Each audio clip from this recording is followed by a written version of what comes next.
Good afternoon. It is the afternoon stream. Thank you from viewers who were watching us on BBC One. We're now on BBC Two, taking us right the way through to the news. We're in the middle of round one, heat 6 of the ladies, and Charlotte Mully of Burleigh Heads, Australia, just did this. Charlotte Mully going onto the front side, the goofy footer. A long, drawn-out turn on rail there. Great style. Foam rebound. Comes through to the inside. So a one manoeuvre wave for Charlotte Mully. But a solid score. It came in at a 5. We'll give Mark Vaughan a little chance. He's just rejoining me for you to see that. Mark, this is the last of Charlotte Mully. I'm looking forward to this, Tom. In the red. Good serve for Charlotte. What do you take to this? It's always tricky when you're taking off in the whitewater with this wind and bounce, but she does very, very well. Nice rail turn there. There's a shade of the Oki there, into the white. It's a good opener. You've got to be happy. Half Oki, half Caroline Marks. Indeed. Yes. Surfer in blue has had a little up and down as well. So we've got scores for yellow 1.4. We've got blue with 2 scores of 0.33 and a 0.7. White with 2 small scores as well, a 0.2 and a 0.83. And then in the red, Charlotte Mully with a 5, which is a pretty solid start there. But right in the yellow, this is Katie David from Wales. So England, Wales, Scotland, Channel Islands as usual. Well, that will change after this heat. Well, it won't it just, because coming up in the first heat of the men's quarterfinals, and we have got word of Mark Vaughan that we are going into the men's quarterfinals. Oh, absolutely. Why wouldn't you? It's pumping. It is absolutely pumping. It's whether we've got time to go from beyond this. We're certainly going to the women's quarter. Right. And then it's, do you hold back for the semi-finals? Have we got enough time? You know, and there's a lot of energy being exerted here. And we've got a runner, look. Who's a Charlotte Mully? Mully, yeah. Charlotte Smart. Mully. Charlotte Mully from Burleigh Heads, Australia. And she was at the GB in Lantwich. She was at the GB Cup in Lantwich. She absolutely she was in the final. Yeah, did well. Yeah, she did. That was her first trip to the UK. Wow, what an introduction. And had, I think she'd literally come off the plane, because I remember in that event watching her get better with each round. Yeah. And that was literally her getting more used to the water temperature and everything. Was everything happening? In fact, in that final from that event, there was an interference. Yes, there was. And I can't remember if it was Charlotte or not. It was, well, no, it was Charlotte Mully. It was another Australian. It wasn't Alice. Gold Coaster. Victoria Farmer. Victoria, yes. It Tori was Victoria. Farmer. Tori. And Mully was priority. Mully rode the wave down the line, and that's Farmer right. was up on the inside, yeah. And I was contest director, and it was an interference all day long. Yeah, but you know, when a competitor comes up to you and says, you know, explain this, why was it? I don't believe it was. And well, what was quite it's a sign of a competitive competitor, that is. It was, but I didn't even open my mouth, and the team captain for that year, who remained nameless, went, it was a drop-in all day long. So that was nice.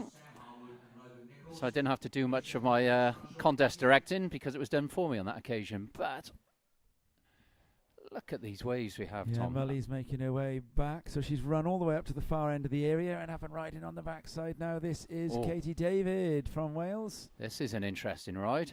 She sent the camera the wrong way there. What a dummy. Yeah. That was unfortunate. Well, she sent the camera the wrong way, and she also sort of lost her balance at a critical moment there, because she had an oncoming section that had she given it a little spank. She'll get a little something for the first turn. Well, there we are. There we are. And from what we've seen, it could do it. And from what we've seen of the inside waves being ridden, that's a good score. That's the top end, yeah. Yeah, the inside is essentially a scale of 0 to 2.5, I suppose. And it is fair, I think, that the lowest scoring sort of solid wave from out back should always begin higher than the highest scoring inside wave. Yeah, I agreed. And this once again, we've got a kind of two competitions taking place in the same heat, because you've got Charlotte Mully, who's put in a solid start, very much like we just saw from Lucy Campbell, and who got off to a flyer, unlike the previous two heats where we saw the girls struggle to get going for about 20-odd minutes, but eventually... Well, Lucy Campbell in that last heat was that would have been one of the scores of the round, wasn't it? It was a heat total of about 13 points or so. Yeah. I think Aaron Strong holds the title, I think, for the highest score, 15 point something. Yeah, he went to town, didn't he? Yeah, he did. He had an excellent heat. And but Charlotte, I say I really like that style of hers, that, you say, Caroline Marks-esque. The reigning world champion. We are likening Charlotte Mully to the reigning world champion Caroline Marks, who, of course, picked up a world title through the new WSL finals format. She qualified in 3rd place and took down Carissa Moore, who is probably the world's unluckiest surfer now. Yeah, the world's most impassioned enemy of that new format, I would imagine. She's the new kind of Shane Horan, Gary Elkerton, perpetual runners-up, Shane Beshans. Well, that was dangerously looked like it was going to be your good self in Welsh Nationals, didn't it, Mark? Until was it 2010? When you was it a bit earlier? 7, was it? 7, yeah, it did go on a long time. I remember you saying that you'd convinced yourself, this is it, I'm going to keep being the runner-up. And then you eventually got one over Lloyd Cole, I remember. There was a great pot noodle advert back in the day with Roger Black. And, yes. The pot noodle apparently hails from Wales. Does it? Yes.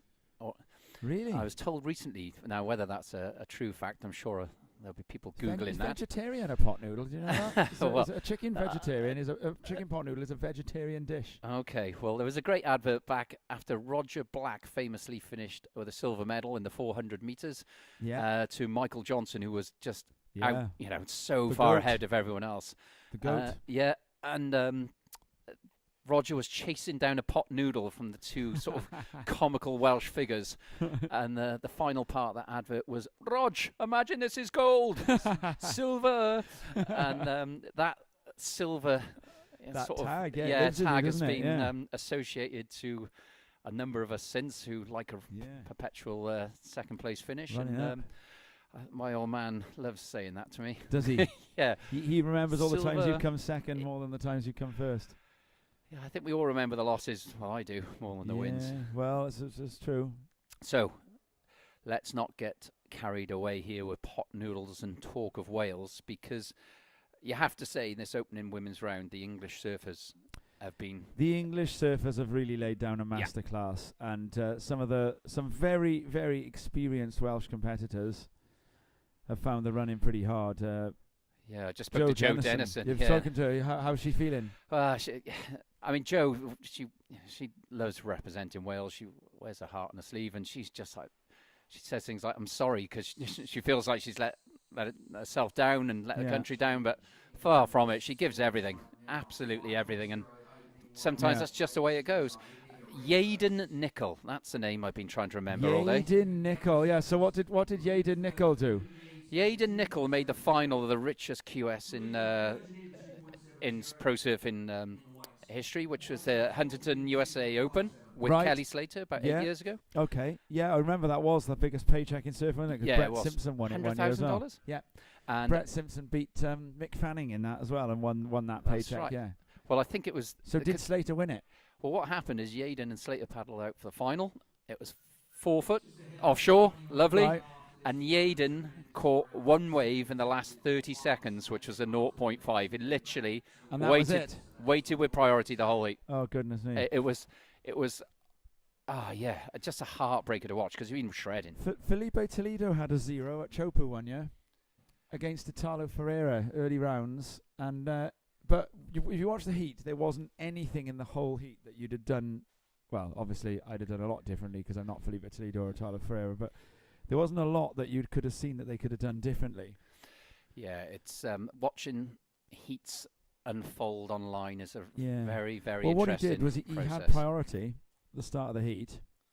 Well, Italo went on a small score, and then obviously that gave Toledo priority. Toledo waited, and then Italo just built house under him, 5s, 6s, then an 8. and then there was no point in taking off on anything that wasn't going to be Yes. worth 7 or 8. Exactly and then, that. And then that wave didn't come. Yeah. So there was a story to the 0. Yeah, sometimes there is. And in Yaden's case, I think Kelly got off to a reasonable start, and he just he had 2 quick scores, and he that was was just it. waiting. Now, what have we got unfolding? Well, we've got a lot of work going on the inside, and Katie David has got herself into 2nd place. Charlotte Mully is only just making it out back. So after picking up a very good first wave, that's put her in a pretty commanding lead with a 5. So Charlotte Mully, still having only ridden 1 wave, she's now just making it out back. We've got Alula Makatia and Katrona MacDonald, and they are both the surfers who are chasing scores, and they need 2.7 and 2.57 respectively. And Katie David would be looking to back up a 1.4. So you were right, that 2 that Katie David picked up on the inside is a good solid score on that inside, and it's ended up putting her in a position where it's going to take a bit of doing to overcome her for an advancing position. So Charlotte Mully is now outside.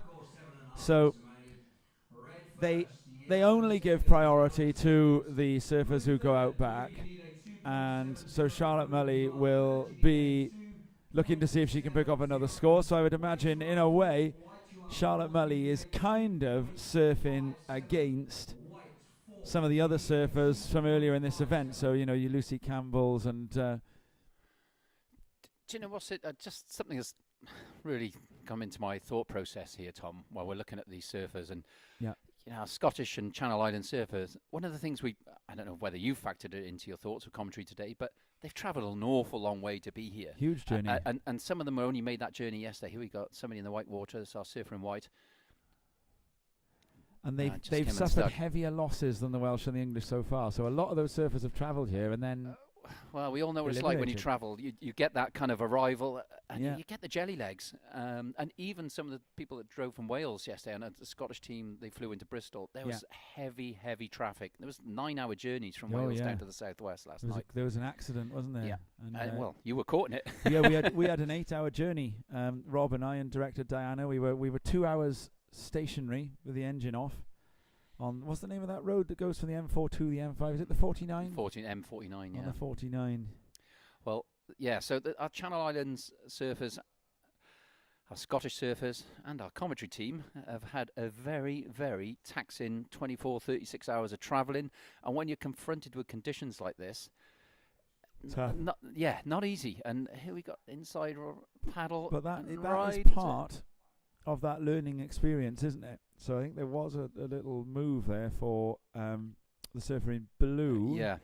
And so this is probably going to change the situation, because she only needs to replace a 0.47 to improve her situation and to increase the requirement for the surfer below her. So Alula Makatia a 0.53. So she stays in 3rd. Requirement still the 2.7, so would have needed to have replaced the higher of her 2 scores for the requirement to change. So it doesn't change the situation. There again, my wayward judging abilities kick in. So we hit the 5-minute mark in this heat right now, and Charlotte Mully is out back again. So Mully, she'll be thinking about, and here we see the surfer in yellow having a look on the inside. Mully will be thinking about trying to go near to the scores of some of the surfers that she might be coming up against in the next rounds, by the looks of things.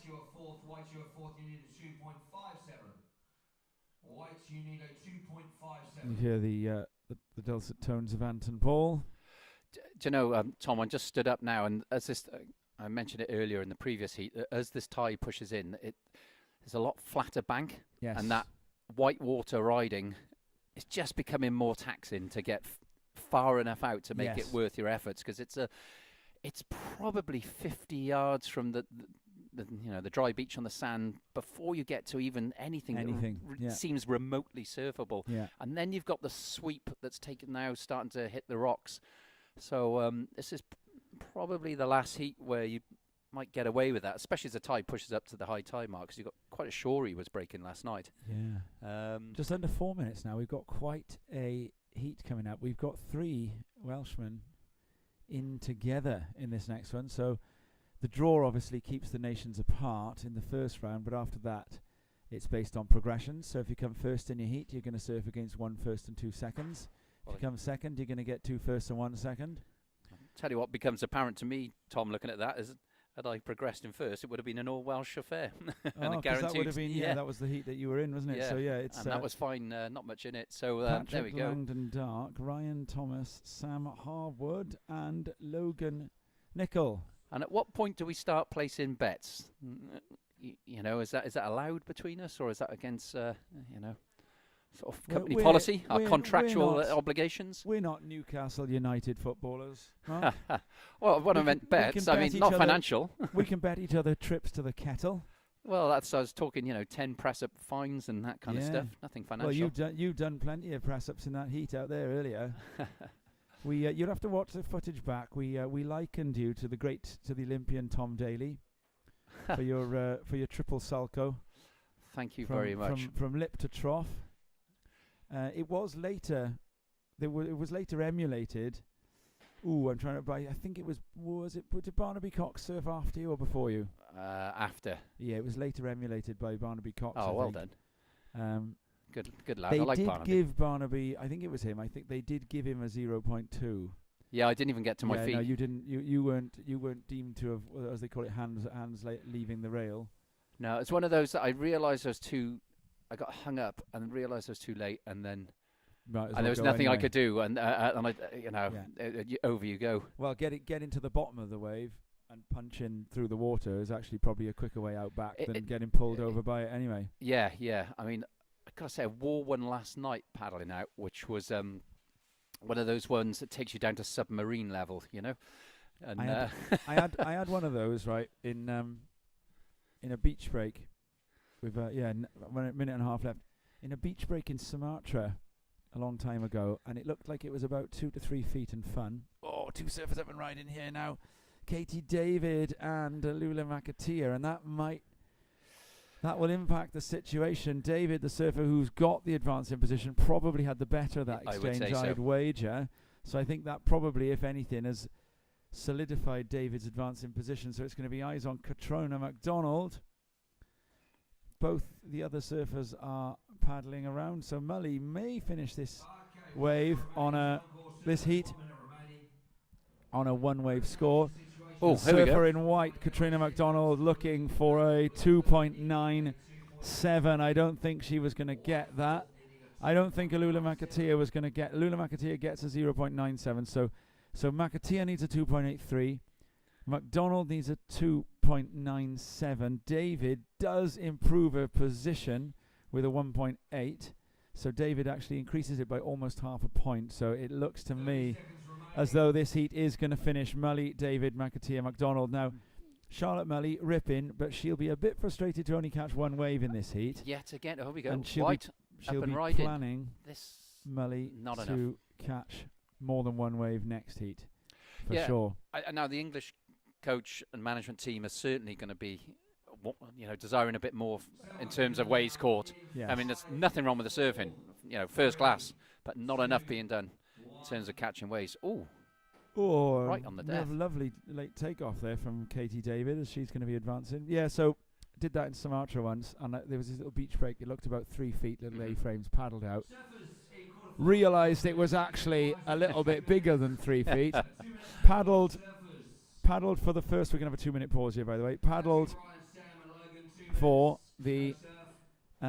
Just let Anton finish making that announcement. Paddled for for my first wave. Just stroked into it. I thought, dreamy little A-frame here.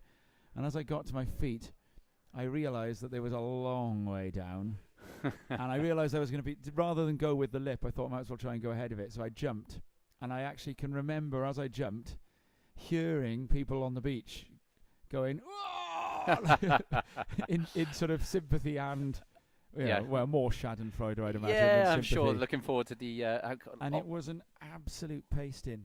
The cribber, by the way, has just capped at the biggest wave I've seen all day. How big's that, Pony? Well, the beach is double overhead. The cribber only breaks if it's triple overhead, so that's the entry point. And it's starting to resemble a bit like sunset does Yeah, when it starts to get in incredible. the double to treble overhead region. Beautiful, We're beautiful. we're on a brief hold now. Yep. As we change categories from the women's to the men's, we're going to have Langdon Dark, Thomas Howard, and Nickel coming up very shortly.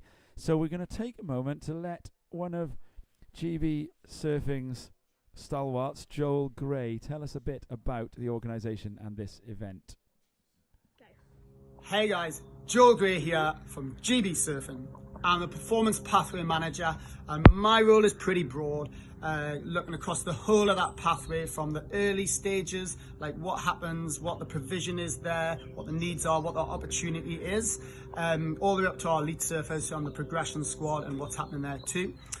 This year, my main focus has been on putting in place with some detail what happens at the early stages. So far, we've invested in all of the home nations so that Channel Islands, Wales, Scotland and England all now have a paid coach with key responsibility in that area.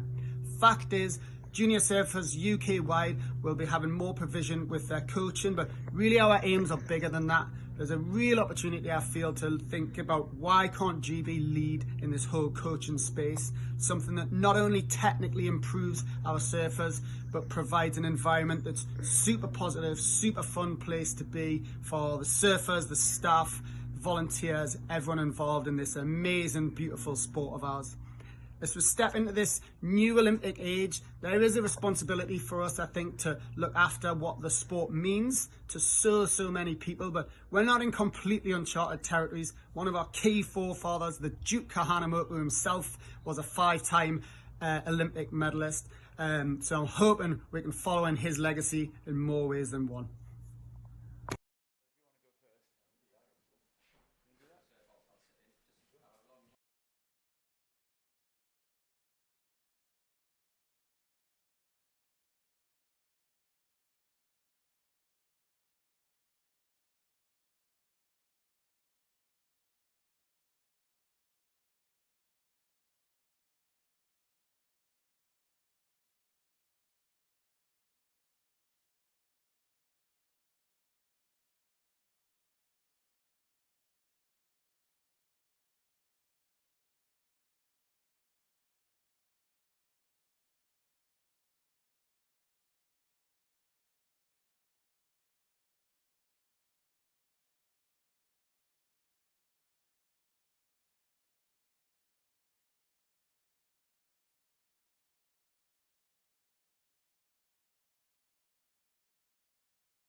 And we are back. We're just going to be pushing go shortly. A slight delay as the various computer consoles get changed around. Well, can we talk about how exciting now this is? Because I am literally chomping at the bit for this one. Patrick Langdon Dark, Ryan Thomas, Sam Hayward, and Logan Nickel.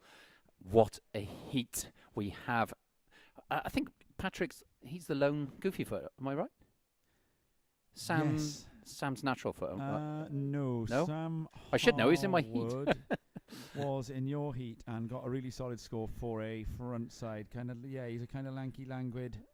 That would make sense because I didn't see him the whole heat, so I goofy guess he was up footer. on the left. No, Yeah. he's a goofy footer, and it was a left that he got, and it was quite a.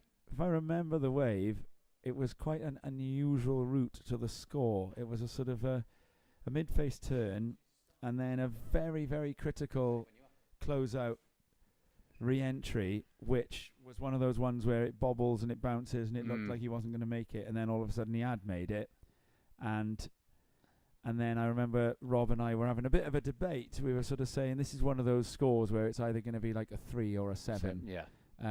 Depending. And it was a 5, was it? It's a Marmite turn. Yeah. Where the judges are either going to be well into what's happened, or they're going to be, a little bit. They're going to be holding a few marks back on account of the level of control that was being exhibited or something. Well, what does that tell us about him? Determined, and absolutely is going to try and milk everything he can to complete a turn to get the score. Well, it tells us as well. It's what I had an interesting debate. I love a name drop. I had an interesting debate with Brad Gerlach. And That's a good one. yeah, I asked Brad, my mate. No, he probably doesn't remember meeting me. Mate, it's a bit strong. I asked him about the use of the term dangerous. Yes, I remember this. To refer to a surfer. I said, you call someone dangerous, and what does this mean? And for me, I'd always thought that to describe a surfer as dangerous meant that this was a surfer who hadn't read the script, a surfer who wasn't perhaps expected to progress, and who went and got a score that they had no right to get, and sort of snuck their way through heats and upset seeds.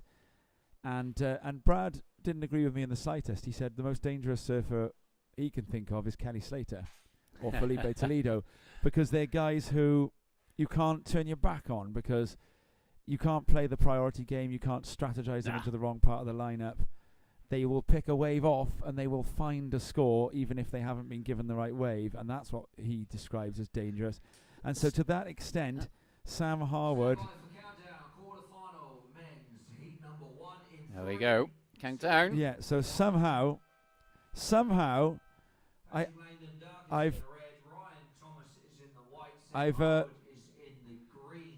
we'll just let Anton announce that. Somehow I've gone into one sentence and come out of another here, and have I just compared Sam Harwood to Felipe Toledo and Kelly Slater? Well, that's a hell of a comparison, if so. And I'm looking forward to seeing him surf, because I believe it was it Sam that made the semi-finals of the World Juniors? No, that's Sam Hearn. Wrong Sam. Apologies. Yeah, also a stylish and dangerous goofy foot. So I'm getting my Sams muddled up. Must do my homework. Either way, looking forward to seeing him surf. We know, and you talk about dangerous, I think Patrick Langdon Dark would certainly be described as dangerous with that air game he has. With this wind as well, would we see him have a look at that, or is that more of an onshore wind thing? I don't think. I'd be surprised to see Pat take to the air in these conditions, just because there's a lot of side wind. It's washy, and it's a day that is screaming out for on the rail, or through the lip surfing, big lippers, or dare I say it, sneaking into a little cavern. Yeah. So maybe on an inside finisher towards the end of the heat, if he's trying to manufacture a score, maybe. Yeah. And then we got Ryan Thomas from Pembrokeshire, who spends about 3 months in Bali every winter. So watching his Instagram feed is pretty tough between January and April. Yeah. So I've got him on my block list. Yeah. Also a powerful hack on that forehand. That's one of his sort of go-to turns.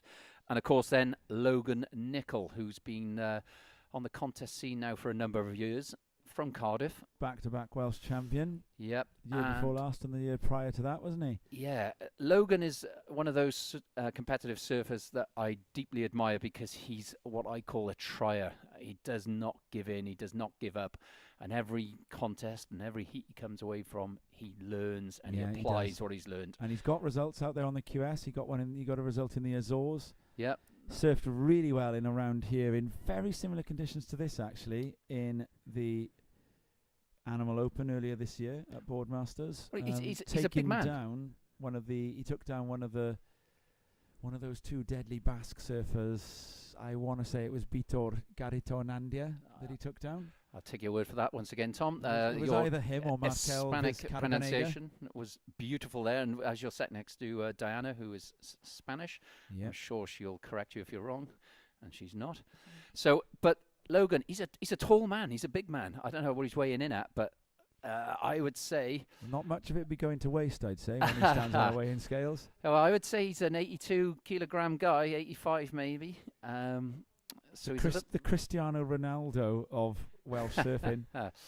Yes, he certainly has been working on the physique, I think. Although he's still in the Real Madrid stage of his career, I would say. I'd say he could well enter that yet. He's still in the. He's a late bloomer. Is he in the stage of? He's in the stage of Ronaldo's career when he had the penguin hairdo. Still, is he? No, I think. Look, Logan grew up in Cardiff. That's a very difficult location to go to the beach when you're a grommet, and as such, he's a late bloomer. And we often see that from us surfers from our country, is that once they get exposed to more competition at a higher level and better ways internationally and surfing with international competitors and free surfers, they start to learn their trade. And slow start to this one, Tom. Well, no difference so far as we move into the quarterfinal stages of this event in terms of the competitors' ability to find themselves a solid wave. I mean, the only difference so far is that all four are out back and we haven't got anyone trying their luck on the inside. And here we are now on cue, going to have a wave, and it is Sam Harwood. So yeah, he that is the guy that beat you earlier, Vaughan. That's the goofy footer. I can see why. Control, poise, everything that I don't possess. But look, he's no, you're going too hard on yourself there, Vaughan. You had a very good first wave, a 5.0, and I, at that point in the heat, was pretty convinced that it was going to be one of my days to do. Yeah. I thought, well, if you do that again. There we go. Still nicely surfed wave, takes off. It's a set wave, slightly delayed bottom turn, and it was a bit of a corner, wasn't it? And it got a bit of a wrap here. It was a little bit obvious what was going to happen, but there was not much more he could do. And I would suggest that's probably in the threes. He's on the scoreboard. But he's on the scoreboard. And with 17 minutes left, it's still a fair paddle. We've suddenly got a hit. hit. Once you've got a 3 or something, if you can get, take a 6 or 7, so that can be enough to progress, as we've seen. Ryan Thomas, Tumzino. We've got here goes Sam Harwood, stylish cutback, looking for the inside. Yeah, now this is where it was this kind of inside section where he did that big turn earlier. So yeah, a dangerous surfer. Not as dangerous then as he was this morning. Well, there we go. Pat Dark's wave, a 7.17. I feel that was slightly under for me, but I'll be interested to see the spread on that. Well, I suppose what the judges will be doing is they'll be partly imagining what it would take to get more than that. Well, the only thing I can think with Patrick, that first turn, he did become a little unsettled with the wobble of the wind on it. So whether they penalised him for that, there was a bit of an arm throw, and the spread was pretty unanimous, really, 7.5 to 6.5. And here we see then, Mark, the first wave of Ryan Thomas from White Sands. And there it goes.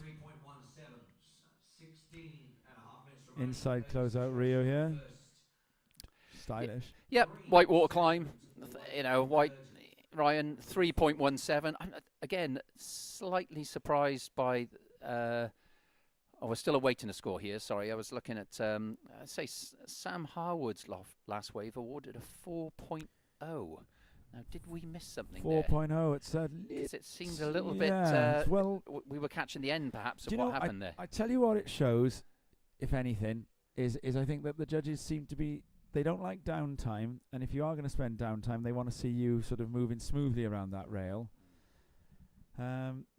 Interesting. Well, 4.83 for Logan. I say I'm. A big paddle out is coming back into play here now, Mark, and we have now got an up-to-date tide table. So as soon as Anton finishes. Performing, it's like having your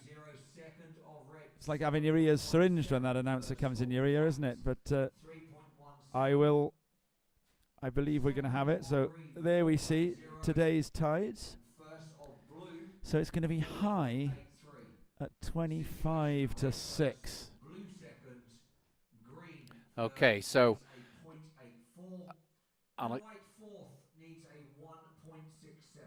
I can tell you from last night that we can expect a bit of a shore pound at high tide as well. Can we? Yeah. Oh, quite exciting. Well, interesting set of saws there, Tom, and I'm trying to make sense of it because we saw Patrick's wave and we saw at least 3 through the lip. Wondering whether that first turn where he became a bit unsettled put the judges off a little bit, and whether they felt it was just a little safely surfed. I'm not sure, because Logan, he picked up a 4.83, which was for 2 wraps. Yeah, I think there was more. Yeah, there was significant difference between the 2 waves, wasn't there? So the idea that it's 2, it's what is it? 2 point. It's about 2.5 points difference. Yeah, and Patrick put 4 turns in there. Yeah, I felt Logan's wave was maybe he's clearly riding Well- a bigger board, but it was on rails. So I suppose it's those last points between the sort of the 6 and the 8 are a lot more hard to earn than the points between the 0 and the 2, aren't they? Yeah. But yeah, I agree with you. I think Patrick, he'd earned them. And, yeah. I felt maybe he's a tad under, but nonetheless, he's got a nice lead. And apologies to any of our viewers if you're experiencing any glitches in the feed. We are getting the feedback from our viewers. We are trying to work on it. We do have some challenges at this location with internet, believe it or not. And without that, of course, we are pretty powerless. But our production team doing as great a job as they can possibly do. And we really hope you can bear with us and enjoy the action as best you can. And we are trying to repair the glitches. And as soon as we got some intel on that and updates, we will of course advise you. yeah, I think they're moving whatever they can and adjusting things, and there's a whole team going to work on that. So it's known. Oh, here we go on the backside. Logan Nicol coming off the top. Different surfboard Yep. in this heat. I'd wager probably a step up in the last one and back to his ordinary shortboard now. Trying to work it out. That first wave suggested to me he was on a maybe a slightly bigger board, maybe with or maybe a regular board but with a slightly different tail. And so backhand comes off here, delays the bottom turn, nice and square, bit of a tail sliding off the top, and then this wave just sort of peters out. Is Just is kind that of gets a surfboard half turn. taking a little bit of taming. So is that has he got something with slightly a wider tail than he did in the last round? It doesn't seem quite as, it's not releasing quite as quick, or it turns are looking more drawn out, which is not a bad thing in these conditions. But I'm awaiting some updates here on scores, because this is intriguing now, because Pat is sitting quite comfortably with 12 minutes with a 7.17, knowing another decent ride, and he'll be in a very, very strong position.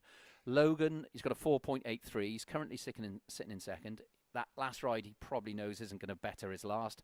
Yes. Maybe, say firm his second position up.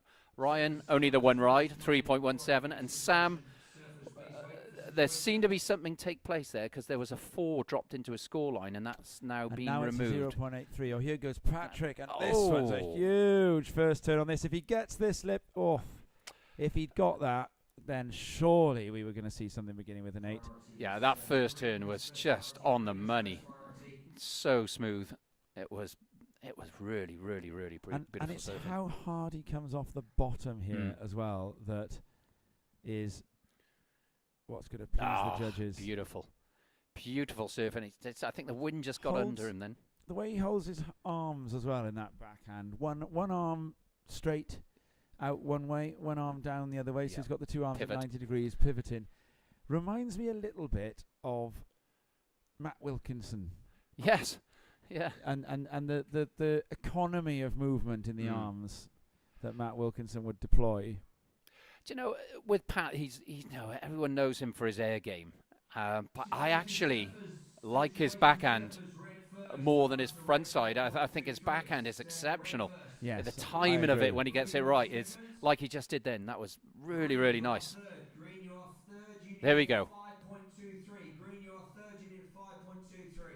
Well, Tom, that is an interesting thing that's happened there, because I think there was a little bit of perhaps a score placed in the wrong box or something, because Sam Howard's first major ride was deemed a 4. Now it's obviously something gone on. It's now a 3.17, which I think is far more. That's closer to it, yeah. to what we saw.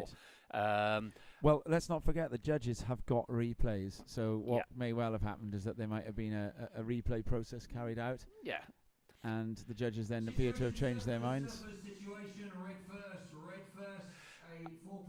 What happens as well, Tom, when you're using those electronic scoreboards, it's very easy when you've got a flurry of activity to put a score in the wrong place.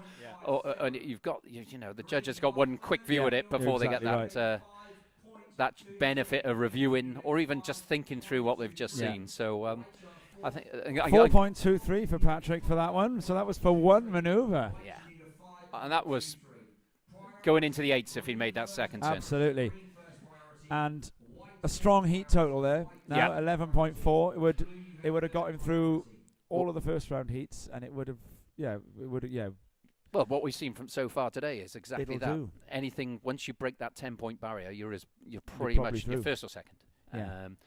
But obviously That'll change with each round. the competition is hotting up, and Because now, every surfer in this heat would have got something close to that because they're all surfers who found a progression score Yep. in the last round, aren't they?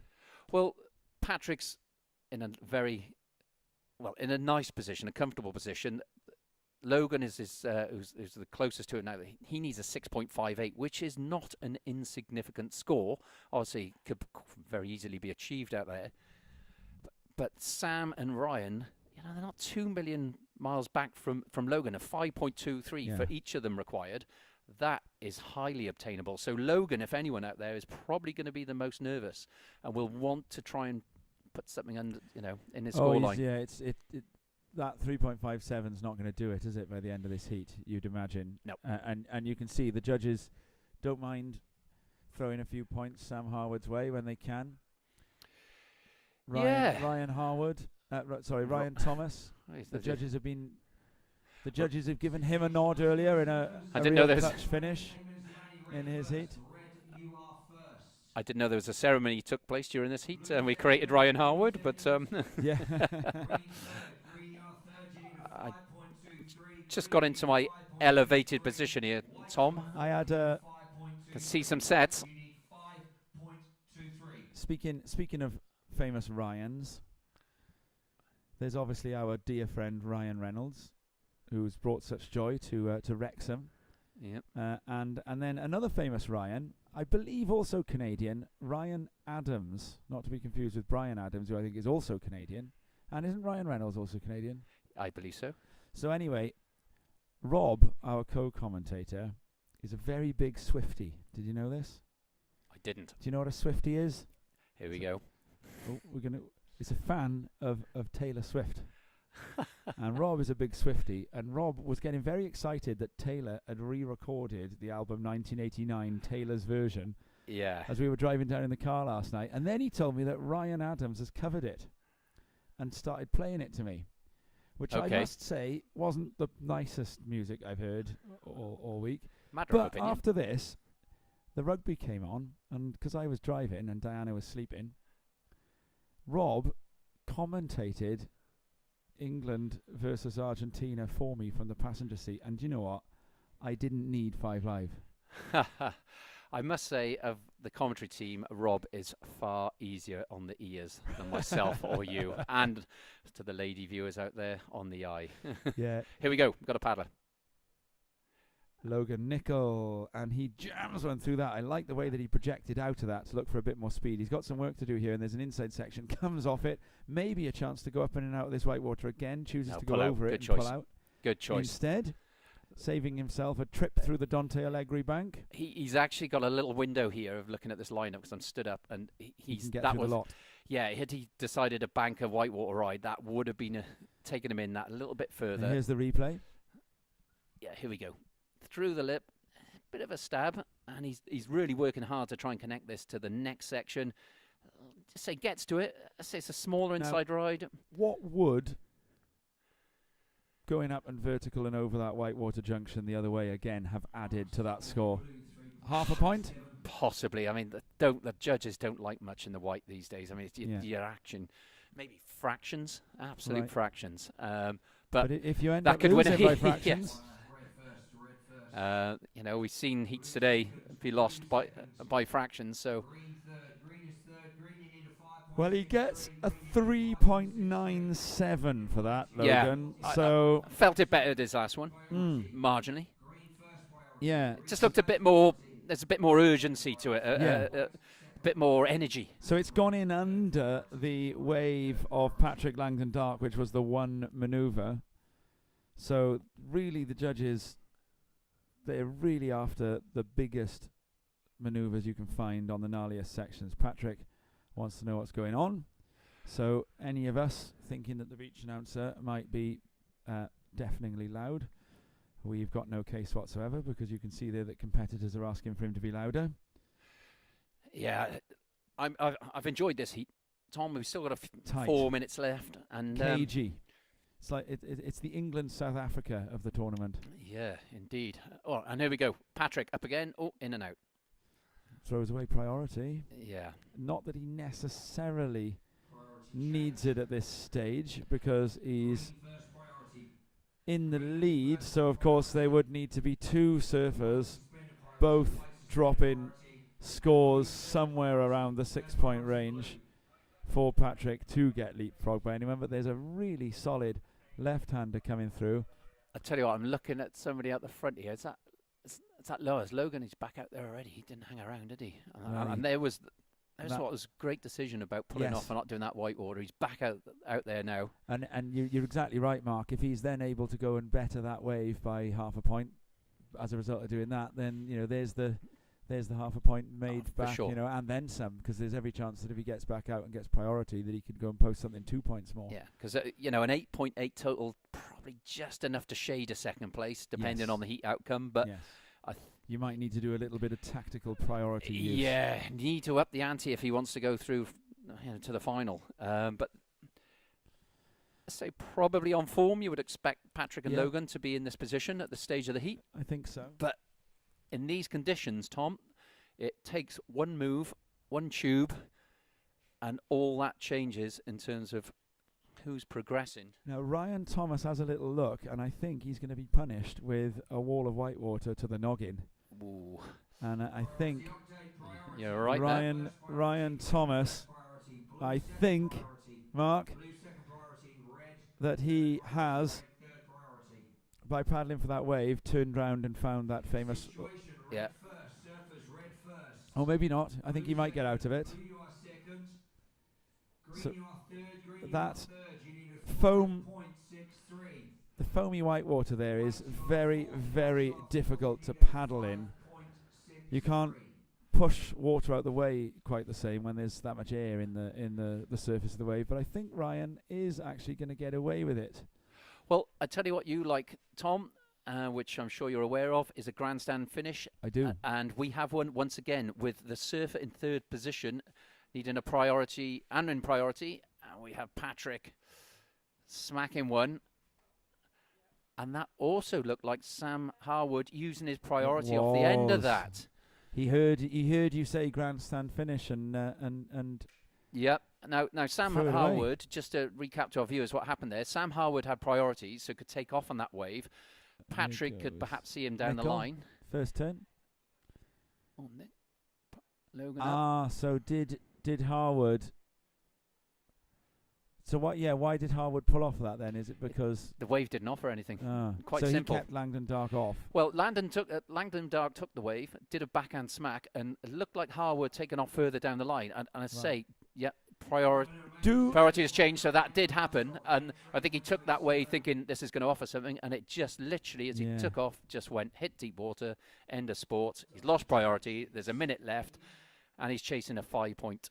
Sam Harwood, is he any relation to Isle of Wight legend Matt Harwood? I couldn't tell you. I'm sorry. His kids would be about that age, wouldn't they? I'm trying to think. I text us in, Matt, if it's you, and if it's not you, text us in. Although maybe he's not watching. Yes, if he's not a relation, he might have better things to do if this isn't a relation of his in the water. And we're going to see another ride here now from Logan Nicol. And he's probably going to head in on this, I'd say, with 10 seconds remaining. And goes to the air. And wow, got all the way round tail high. But it's not going to count for anything. And that's that. Well, that was an exciting heat, Tom. It was.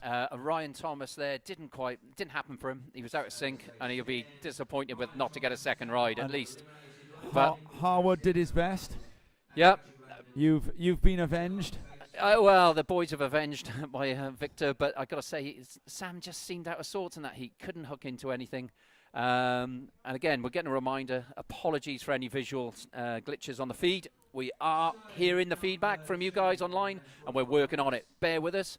Heat 2 of the men's open to follow very shortly.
So a slight break as we get ready to bring the next heat in. Yeah, so once again, we do apologise for any glitches that you're getting on the feed. We are hearing the feedback, and there is a technical team doing what they can to try and fix that. From what I understand, Tom, it's from so many people tuning in to watch the show, listen to the commentary, it's from and people on the beach fans doing of exactly surfing that. standing near the near the dongle. So apparently they've deployed some of Fistral's finest security to try and see if they can do a little bit of people herding. Yeah, there's a few people getting a free ride on our internet feed. That's exactly what's happening. Apparently, it's a sunny day. Yeah. I can confirm, by the way, that out of the corner of my eye, I just saw a certain Robert Webster Blythe catch a double overhead closeout. Well, that's double overhead on someone 6'4", so that's where Rob's gone. I was wondering. Here we go. This is a heat. Yeah, this is. Ooh, up and riding, straight up. So the way the draw has worked, Mark, is that it threw Wales's 3 biggest hitters together, and now it's thrown England's arguably 3 biggest hitters together in this one. Yeah, no, certainly, because Aaron Strong, Barnaby Cox, Luke Dillon. Oof. That Aaron was a Strong. Smack from Aaron there, wasn't it? Well, mind you, Stanley Norman would rightly certainly take umbrage with my calling Aaron Barnaby and Luke. And so would a couple of others, I'm sure. Yeah. And some of them not even in this event due to not qualifying or injury, such as Lucas Skinner. And Seth Morris as well. Certainly no slouch. But we've got the 3 Englishmen, and we've got Wales's Ollie Evans as well. So really looking forward to what unfolds here. Great conditions on offer. We had an opening ride from Aaron, and seemed to smack Barnaby the lip and come Cox, unstuck. Here he goes. On a smooth front side carve. Goes onto the rail and does it again. Judges haven't liked cutback surfing in this event so far, but there's always a chance to prove them wrong. And now this wave thickens right up, and a nice drop wallet type turn, but they probably won't give him the make on that one, I would wager. So let's have a little look at the replay on that one. And intrigued to see what they reward this. My gut feeling tells me 4s. I think they'll be harsher than that myself. I think had he made this last sort of smack, the wind had settled him there, and that was unfortunate. And Barnaby hailing from up in Bude, North Cornwall, and again watching it. Beautiful part of the world. Yeah. Well, no, there's a couple of surfers who'd take umbrage with us calling the guys in the water here England's 3 finest. Is the Ash brothers. Well, you've got Job Harris, of course. Oh, and Job Harris and Mikey Raven. And there's a certain Turner that is not Ellie, who is currently, here you go, Tom, I'm lining you up here, who is residing currently in HT's resort in the Mentawais. Oh, right. Liam. And he's a Bude boy, is he? Well, yeah, and an absolutely incredible goofy foot surfer. Yeah.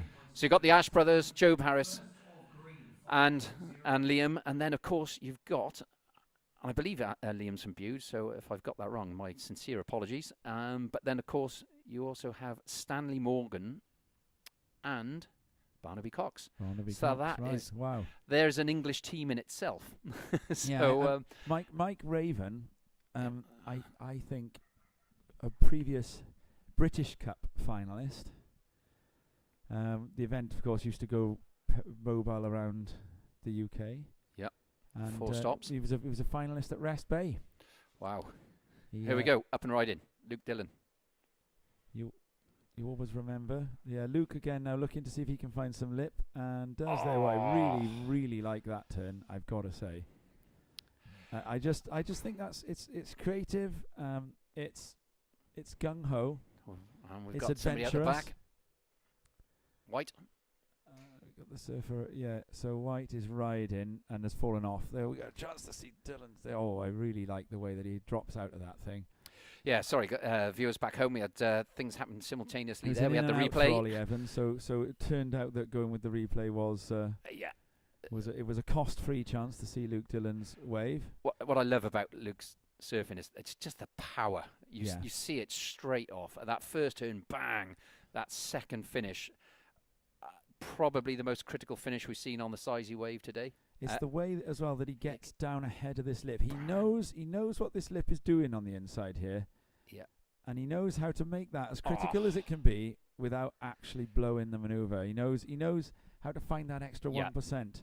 And come on then, Tom. Let's have some. I think big. I think that it's a 7.5. I think what else could we hope on someone to do? Maybe if that first turn was a big lipper, but I think that those big stomps on those dangerous closeout inside sections at Fistral where there's a loss of control. Well, they've gone 6.5. So I think that. No, that's his total so far.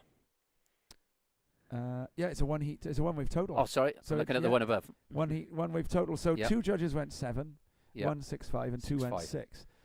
So I would say that when it comes to forecasting a 7.5 for a 6 is a 1 point out. That's within tolerance for me. I think we pass our round 1 judging course on that one. I like to be within 0.5 of the score. What did I say? 7 or 7.5? You said 7.5. Maybe I was a little bit enough. Yeah, it's close enough for me. I mean, it's not as if you called a 1 or 2. No, or 2 or 1. At least one judge was closer to a 7, but I felt that second turn was really critical surfing. I agree with you. Yeah, so Mikey Raven, we were talking about. We've got the surfers have obviously asked for priority here, so Anton Paul is making that announcement, and here we go, a big washing takeoff on the backside for Aaron Strong, and gets a strong rail turn, recovers, foam, uses his hand to grip the rail. That would have been a 10 if he'd made that. Hand using his outside hand to grab the rail in order to steady through that bottom turn. Well, this wave tried to manhandle him, and he said, "Get off me! I'm going to manhandle you." Smacked it there. You can see this hand to the rail here now. Yeah, there. And he says, "I'm going to have it again," and the wave said, "No, not this time." Well, I mean, those are the sorts of manoeuvres they were making in the Sakurama Challenger Series last week, weren't they? And Eli Hanneman made a manoeuvre like that and was able to then gesture the letters C and T to the beach straight after doing it. Yeah, and I think he could have gestured, maybe a 10 there. he'd have been gesturing a G and a B, maybe. Yeah. Or certainly. Or a ISA. Either way, that was. So I've been very impressed with Aaron surfing. Yeah. He does have a powerful sort of fundamentals to his surfing, and it's hard not to enjoy. And who we got a paddler? Yeah, going on to the backside. Welsh boy. Ollie Evans. Out the Gowan. Ooh. Sometimes you find that I know what you're going to say. Surfers, the score needed at the moment, right? You'd be in an advancing position in this heat. Okay, bear in mind Luke Dillon's only ridden 1 wave, right? You'd be in an advancing position if you had 6.5 as a heat total. And Ollie Evans could find himself 6.5 points out of there on 2 waves. Yeah, look. And it's just who you're against. So, he might come in here now on sort of 2. There we go. And it'll be because of who he was against. Barnaby. On rail again. Hasn't scored us highly for doing this, so what's he going to do on the inside? He's got to crack it here, and he does. I liked it. There is a... Let's go back to Ollie's wave first. And I would say that Ollie, he's got a tough ask on his hands here. He's relatively young in years. His experience at this level is low. Oh, this is Barnaby. And this is Barnaby. Looked a tough wave to surf this, Tom. Yeah, and I think that he'll be hearing and seeing what other surfers are doing, and it just sometimes you just end up posting lower scores yourself as a result. He's going to be second guessing his own surfing. Yeah, the conditions are difficult too. And I think with Ollie there, he's got a tough ask, and maybe he's just trying a bit hard. Yeah. And thinking he's got to up his game when sometimes it just comes to just a bit of slight fortune and just putting the fundamentals together. You saw earlier on. We saw Charlotte Mully only catch 1 wave. We saw Joe Dennison not get one. Yeah. If you were sitting on a heat total of 6.51 right now, Of course, Luke Dillon probably is going to catch another wave, but I think, be in an advancing position, at least, if you could get yourself on to 7 points across 2 waves, Luke Dillon has to paddle for something. Well, and it's better than if he does, than if he doesn't have to paddle for something. For sure. And one thing we know about Luke is not a man that tends to ride a lot No. of waves. He is pretty picky. Yeah. And if you can get under his skin, which is if he's chasing a score and he's only got the one, Completely. and you've got priority, Yeah. if there's a priority mistake, then potentially could get under his skin. I think about that GB Cup final last year, and I thought it was pretty brave of him, because unbeknown to him, it was when the tide was coming Yes. in, and it was making its way into that hole, and it wasn't a given that there was going to be another set, and he waited and he waited and he waited, Yeah. and it was about 3 minutes left. A set came through, and he went and he got the score. He went to town as well. Went to town. He didn't. That is the thing with Luke Dillon. He's so confident in his own ability and his own surfing. Yeah. And here we are, his home break. It's pumping. It's offshore.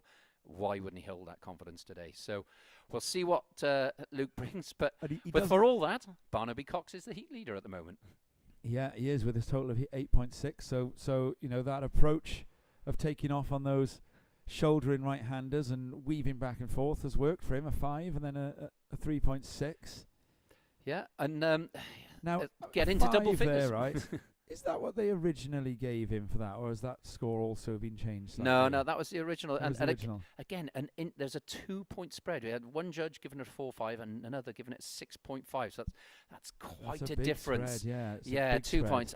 I suggested it was more towards a 4 than a 5, and I stick Yeah. by that from what I've seen. Yeah, But Barnaby, whatever, he's got a 5, and that is a keeper, I would say. absolutely. I mean, Barnaby. Well, it was a keeper. You had a 5. It's Well, a and keeper, that's a keeper. But he's backed it up. Yeah, he's backed it up with a 3.6. Yeah. I think, and that is, it's not. He's going to want a bit more. He Yeah. knows the calibre of surfer he's up against, like Oh, Aaron here. oh, Wow. nice. Bigger wave. Whoa. There we go. Right. Oh. Ooh. Now we have. Who's an arse? We're Not fireworks night commentating yet. in noises. Right. We have got a decision to make now, Mark. Is We haven't, this the judges a have. make? Is this a make? Let's have a really close look at this. So we're widely agreed that the first manoeuvre here is a nice manoeuvre. Strong off the bottom. Look at that bottom turn, drawn out. Nice. Check turn, but powerful big wave. This, right. Ooh, I think for me, let's have a look one more time. For me, now I tell you what, here's what I'm going to say. In juniors, they give that. In QS, they don't. This is supposed to be elite surfing. I think he's got to bend his knees and bend his waist, because you've got to ride out with control of the surfboard. I think he's got to bend his knees and bend his waist there. That's an Italo Ferreira Narrabeen moment. And I think we're gonna learn from the score. that is so close. 2.97. Yeah, that's fair. They didn't give it to him. That's so harsh on the man, because that was the biggest free-falling floater we've seen of the event so far. He pulls that off. That's into the 7s, and no doubt about it. We'll see it again here. He just needs to squat. A big, ugly stink bug poo stance. He just needed a big squat here. Right now, squat. Yeah, he tried to ride out. Yeah. Stylishly. He did a little fraction ahead, and I've noticed some He's gone arms. again. He is a busy man, isn't he? Here we go. Bang! On the backhand. He's got the heat lead, so what's there to lose? And another turn. And he's eyeing up the inside. It's Looks not going to give. Looks full of energy.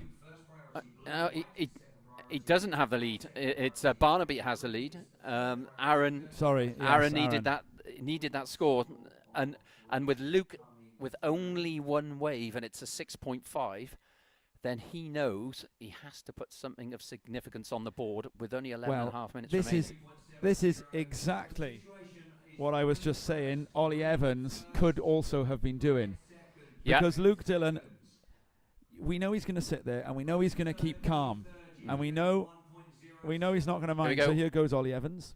What's Ollie got for us? Nice. Just get yourself a 3 or something. It's just stiffened out then. He's got the jitters.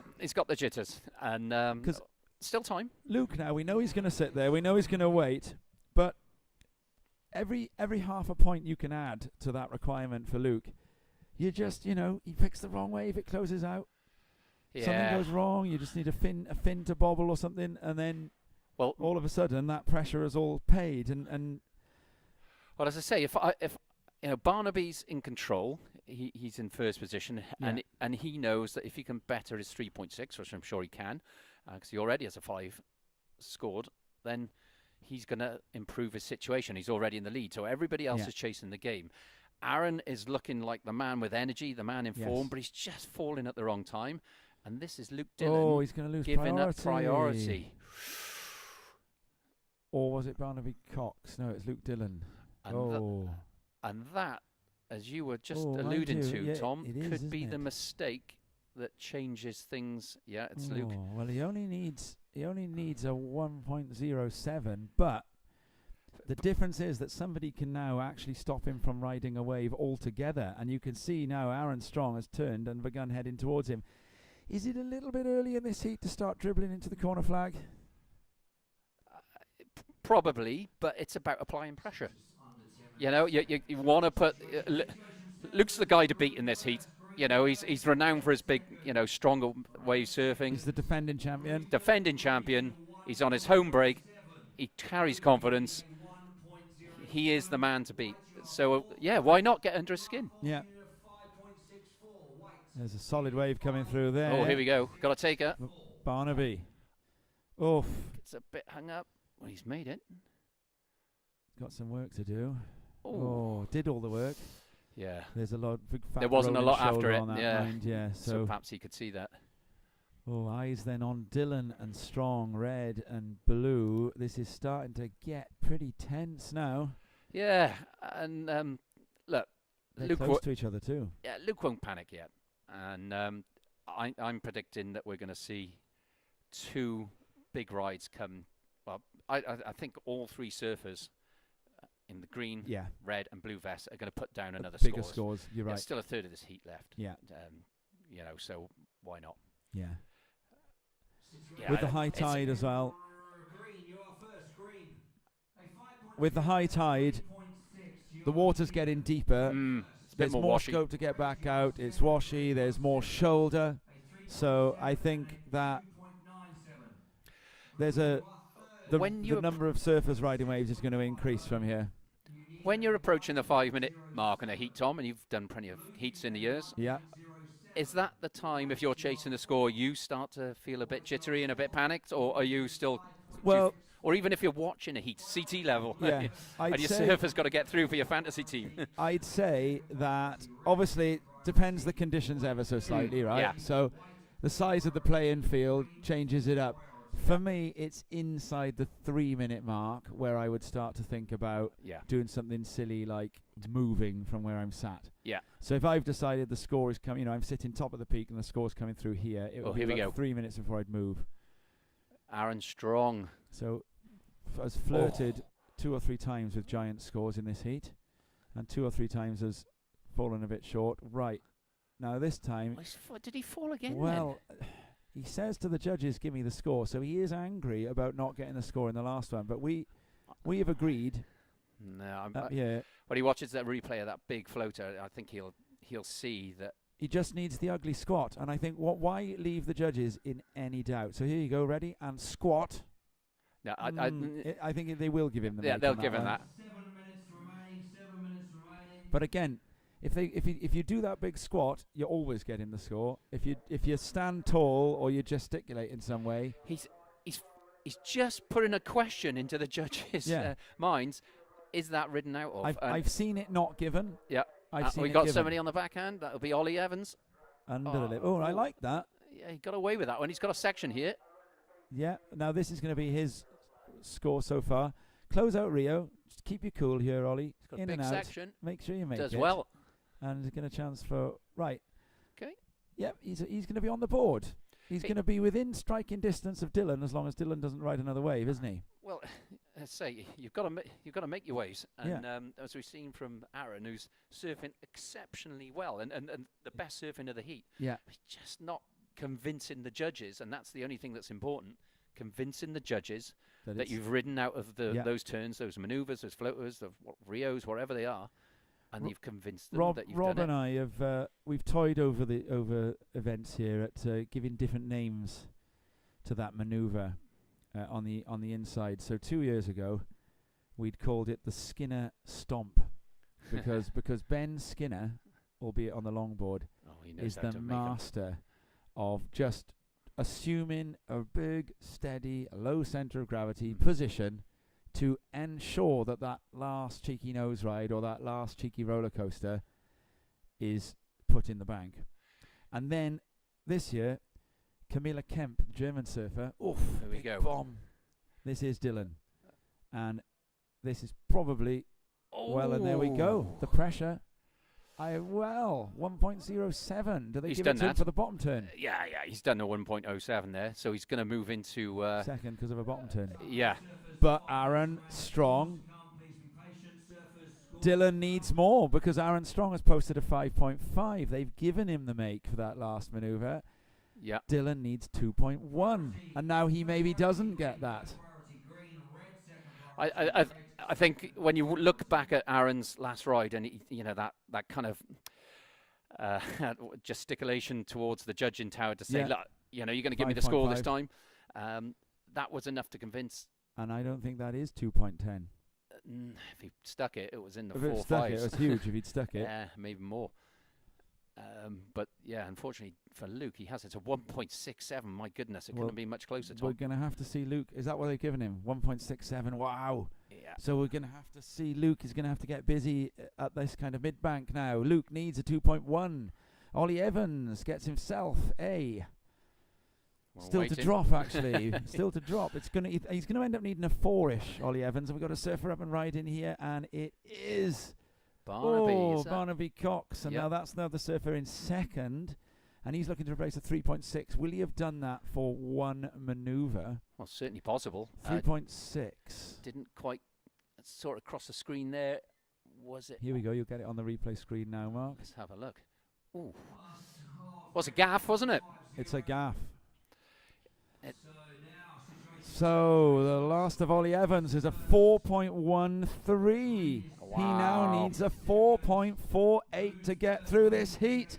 Luke Dillon is going to end up needing a little bit more than 2.10, I think, because I think that the last of Green might just come in above the 3.6. For me, I think Dillon needs to be ready to need 3 or more here, because I think it's a 2.1 at the moment, but if Barnaby Cox gets more than the 3.6, then Dillon is going to need anything that Barnaby Cox gets over 3.6 is going to be needed to be added to the 2.1. And in it comes is a 4.27. So Luke Dillon needs a 2.77 with 3 minutes remaining. If anyone can find 2.77 from the midway point across the Dante Allegri bank, it is Luke Dillon. And Ollie Evans now needs a 5.14. Aaron Strong has priority. All other surfers are in a race to get back out and earn priority. Well, one thing about where Luke is right now, Tom, which I don't know how apparent this is to our viewers, but he is a long way north Got of the work rest to of the do. heat. Yeah. And he's going to be pretty much surfing this peak on its own. And It's one a- thing from last night, there's a lot of rights on this There's area. a lot of rights, but they're bowly and fat, and the judges have not been liking the cutback. So, but here we go. 2.77, the Well, requirement. But then Luke Dillon can get that on cutbacks. You can get that for just a Yeah. nudged off the top, I would suggest. And look at this left, he's going to paddle over. There's one out the back, and trying to look to the south end. Nothing happening down there at the moment. Yeah, a big long length of the bank closeout, And I'm crushing everybody at the moment. 2 minutes remaining. I'm holding faith in Luke. I think the I think most he can do this. likely outcome in the remainder of this heat is Dillon turning round and getting a 3. That is the most likely outcome, which I may well. Apologies to any friends and relatives. If I have now jinxed that by suggesting that it's what's Aaron going to- Strong is going here. Tom, he's paddling hard. Yeah, and he's in. Oh, it's that's a a wipeout. That's a horrible wipeout. He had priority, so that means now Luke has priority. It's a minute and a half left. 24 seconds remaining, 124 remaining. We might just get an outside chance of being able to see that wipeout on a replay. Yeah, I think you might have pressed the wrong button there, Tom. Producer Diana is about to get the baseball bat out, I think. Let's have a look. Put that around the back of your Swede. Here's what I captured. No, I did get it. I did. Here it is. We've got it. Oh, Right. it wasn't. Eyes it in wasn't front now. through. It Eyes in wasn't front. through knowledge that I got the right button then. Luke Dillon has to go on this wave looking at the horizon. And 40 And he's going. seconds. he has to make this turn. It's He's made it. so that wasn't Calm, caught by the camera. calm. What a competitor He was- Luke Dillon So is. Luke Dillon has ridden a wave and done a maneuver, and it is off camera. He's been too quick, even for our camera. 20 seconds left. Tom, Tell us what he did, Vaughnie, because we What- don't have the footage of that wave. Well, I've been eyeing him because he was a long way north of the rest of the heat, and he had to literally do one maneuver of considerable note. It was a backhand closeout on an outside turn, slightly soft, but certainly enough for a 2.7 in my view. It's a 3. Oh, wow. And that is what they call a buzzer beater. Luke Dillon, thank you very much. You didn't let me down. Tom, that's 10 press-ups for you, I think. I said it was going to happen. Oh, wow. But That I tell you what, it's was 10, exciting. 10 press-ups. Well, you can hear Anton Paul telling Luke. So, Barnaby Cox took him to the wire. In the end, it came down not just to priority, but to line-up positioning. You know, Barnaby Cox, let's look back. What could he have done differently when Luke Dillon fell off that wave? He could have turned and headed towards him. He Could have was been so could far have away. marked him off that last wave. He was so far away, Tom. Would Yeah, have had to have crossed the channel, Oh. wouldn't he? yeah, you're talking 100 yards Yeah. with it. And to be honest, in this lineup and these conditions, Yeah. he probably couldn't even see where Luke was. Yes. And what a surfer Luke Dillon is. Yeah, it's consummate. And I'm delighted to see him progress. With Des- no describe disrespect for to us our what that competitors. wave was, because it did was overhead. It got missed. Yeah. It was his last opportunity because it was there was a set that came through. They'd all sort of backed off. Behind it was nothing. He had to go. He took off on his backhand. He squared it up, powered a backhand re-entry. It wasn't one of his Backhand. finest, but it was enough to see him through and Yeah. talk about calmness under pressure. And it's hard to see a loser in that heat because Barnaby served so well. He gave it a good crack, but I think the right two people went through on the basis of what we saw there. I agree. Okay, so surfers are going to get themselves into position. We have just started Heat 3 of the quarterfinals. This is the GB Cup 2023. You're going to find out a little bit more about it over the next 80 or 90 seconds or so, and then Mark Vaughan and I will be back to call the rest of this heat. Hey guys, Joel Gray here from GB Surfing. I'm a performance pathway manager, and my role is pretty broad, looking across the whole of that pathway from the early stages, like what happens, what the provision is there, what the needs are, what the opportunity is, all the way up to our elite surfers, so on the progression squad and what's happening there too. This year, my main focus has been on putting in place with some detail what happens at the early stages. So far, we've invested in all of the home nations so that Channel Islands, Wales, Scotland and England all now have a paid coach with key responsibility in that area. Fact is, junior surfers UK-wide will be having more provision with their coaching, but really our aims are bigger than that. There's a real opportunity, I feel, to think about why can't GB lead in this whole coaching space, something that not only technically improves our surfers, but provides an environment that's super positive, super fun place to be for the surfers, the staff, volunteers, everyone involved in this amazing, beautiful sport of ours.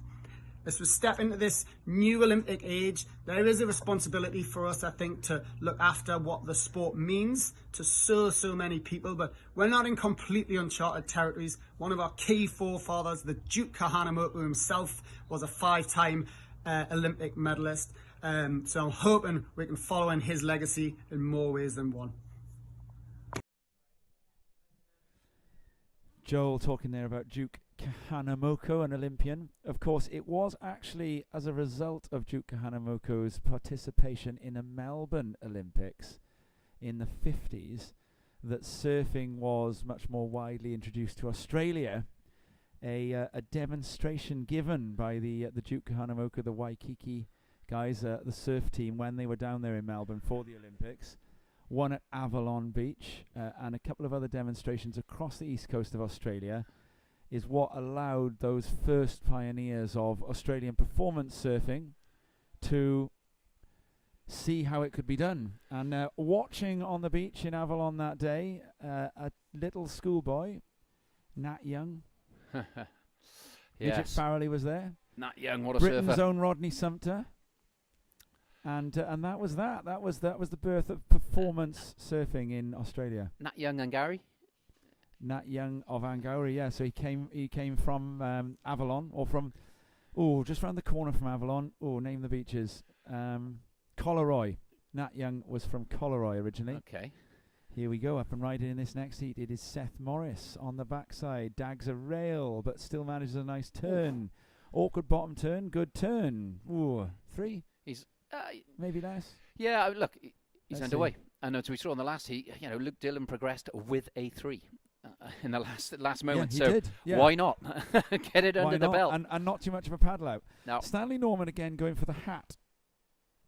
really, He's wearing a hat. He's wearing a cap. it's, Look. it's a built-in one in the hood. Oh, it's a surely, hooded wetsuit, is it? Yeah, unless, right. there was a few people wearing hoods. It's that time of year where Yeah. people flirt Lot of between duck sort diving. of 4.3s with built-in hoods and Yeah. shorts. Here we go on the front side. Wow. Big closeout turn. Max. Seth Morris. Is that Seth again? It's Seth again, and he might even find a reform on this. He has. Will it offer him anything? So, he's going to get some speed here. If he lands this, Oh. more makeable than he yeah, thought. The So easy for us in the armchair, isn't it? But very. that's our right, and it's your right as the viewers at home to sit here and watch these elite sports people. Yeah, absolutely. And we do have elite sports people. I mean, you're professional, semi-professional, professional level now. You've got a number of full-time pros competing in this event, and a couple that are trying to mix between earning a living and living the dream. And what have we got? 5 minutes gone already. These heats are flying by, Tom. Wow. Seth kept busy. He's got 5.8. He's in the lead. Nobody else has got a ride. Stanley Norman. We know Stanley very well, former British champion himself, and he is one to watch in a heat. He's one of those that can create magic. And who This we is got? Seth. No, this is Anders Ravenscroft Ooh. of the Channel Islands. He likes Good that. surfer, Anders Ravenscroft. He is. That was a nice. There was a bit of almost fin release there as he was Really coming back down. Really matured in the last year or so, Mm. Ravenscroft. He's filled out. He's grown a lot stronger. Put on a bit of height, Yeah. and it's really been matched in his surfing. So he's someone I've really kind of watched go from grommet to grown up. White paddling. And then this is Max Bennett. Interested No. to see Max surf. Yeah, Oh. I didn't see Max Bennett's heat this morning. I don't think. Yeah, he was in with me. Channel Islander. So now this is to England, to Channel Islands. Mm. Stanley Norman surfed very, very well in his heat earlier, and Stanley is one of GB Surfing's Progression squad. progression squad. And so these guys are going to be training twice in Portugal this coming winter, and once in Australia with Luke Dillon. They're on camps. Stan Norman, Pat Langdon Dark, Lucas Skinner, Ellie Turner and Alice Barton. Well, one thing I know from watching Stanley's heats is he definitely gives you value for money because they're always entertaining.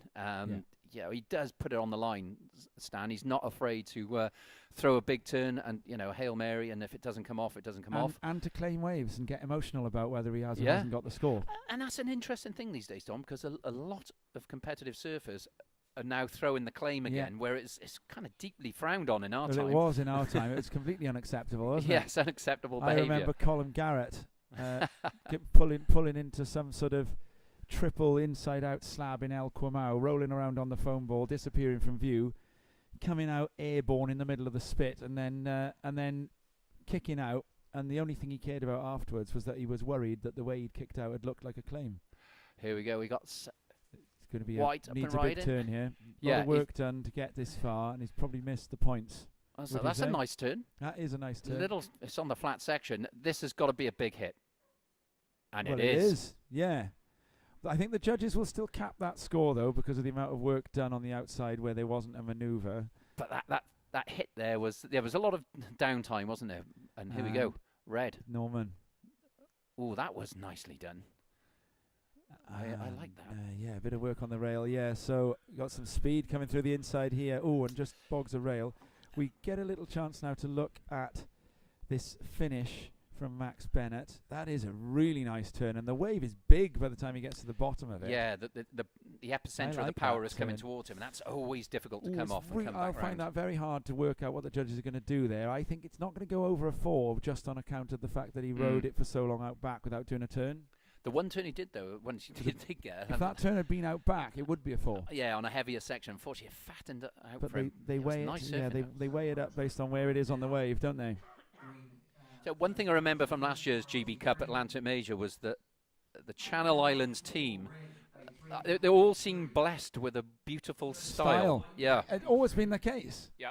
You know, I think of Scott Eastwood, Charlie Rio, Sam George earlier today. Yep. I remember the DeGruchy brothers, and then of course, you know, the Goulds, The Grucci or the Debano. the Debanos as well. There's DeGruchy and Debano. Yeah. Lewis Mark and Debano, what a Ross surfer. Debano. Lewis and Ross DeGruchy, Mark Debano. And he had that Mark was he and his Nick. uncle Nick Debano? He was a right Nick. character. Yes, I'm still in touch with Nick. And Yeah. Nick, if you're watching, Mark Debano liked a big wave too. Well, probably still does. yeah, I think Mark Debano is one of those kind of guys that sort of just fell into a lineup in Hawaii somewhere, and they'd just be like, "Who's that guy from England?" Who's England. or Channel Islands? Yeah. You know, random accent and just charging. Yeah. Absolutely very unassuming on the shore and a madman in the water. And his brother Nick, a massive rugby fan. I know But he would have been watching last you're night. right. Enjoyed the win for England. Style has been put into the tap water like fluoride in Jersey. Yeah, for sure. As you say, Scott Do you Eastwood. think do you think that's a sort of cultural then, that they influence each other that way, or do you think it's something to do with the waves? Oh, here we go. Up and riding white. Now this is an interesting wave. That's a nice little hook. Nothing crazy. 2.93 for his first wave, Max Bennett.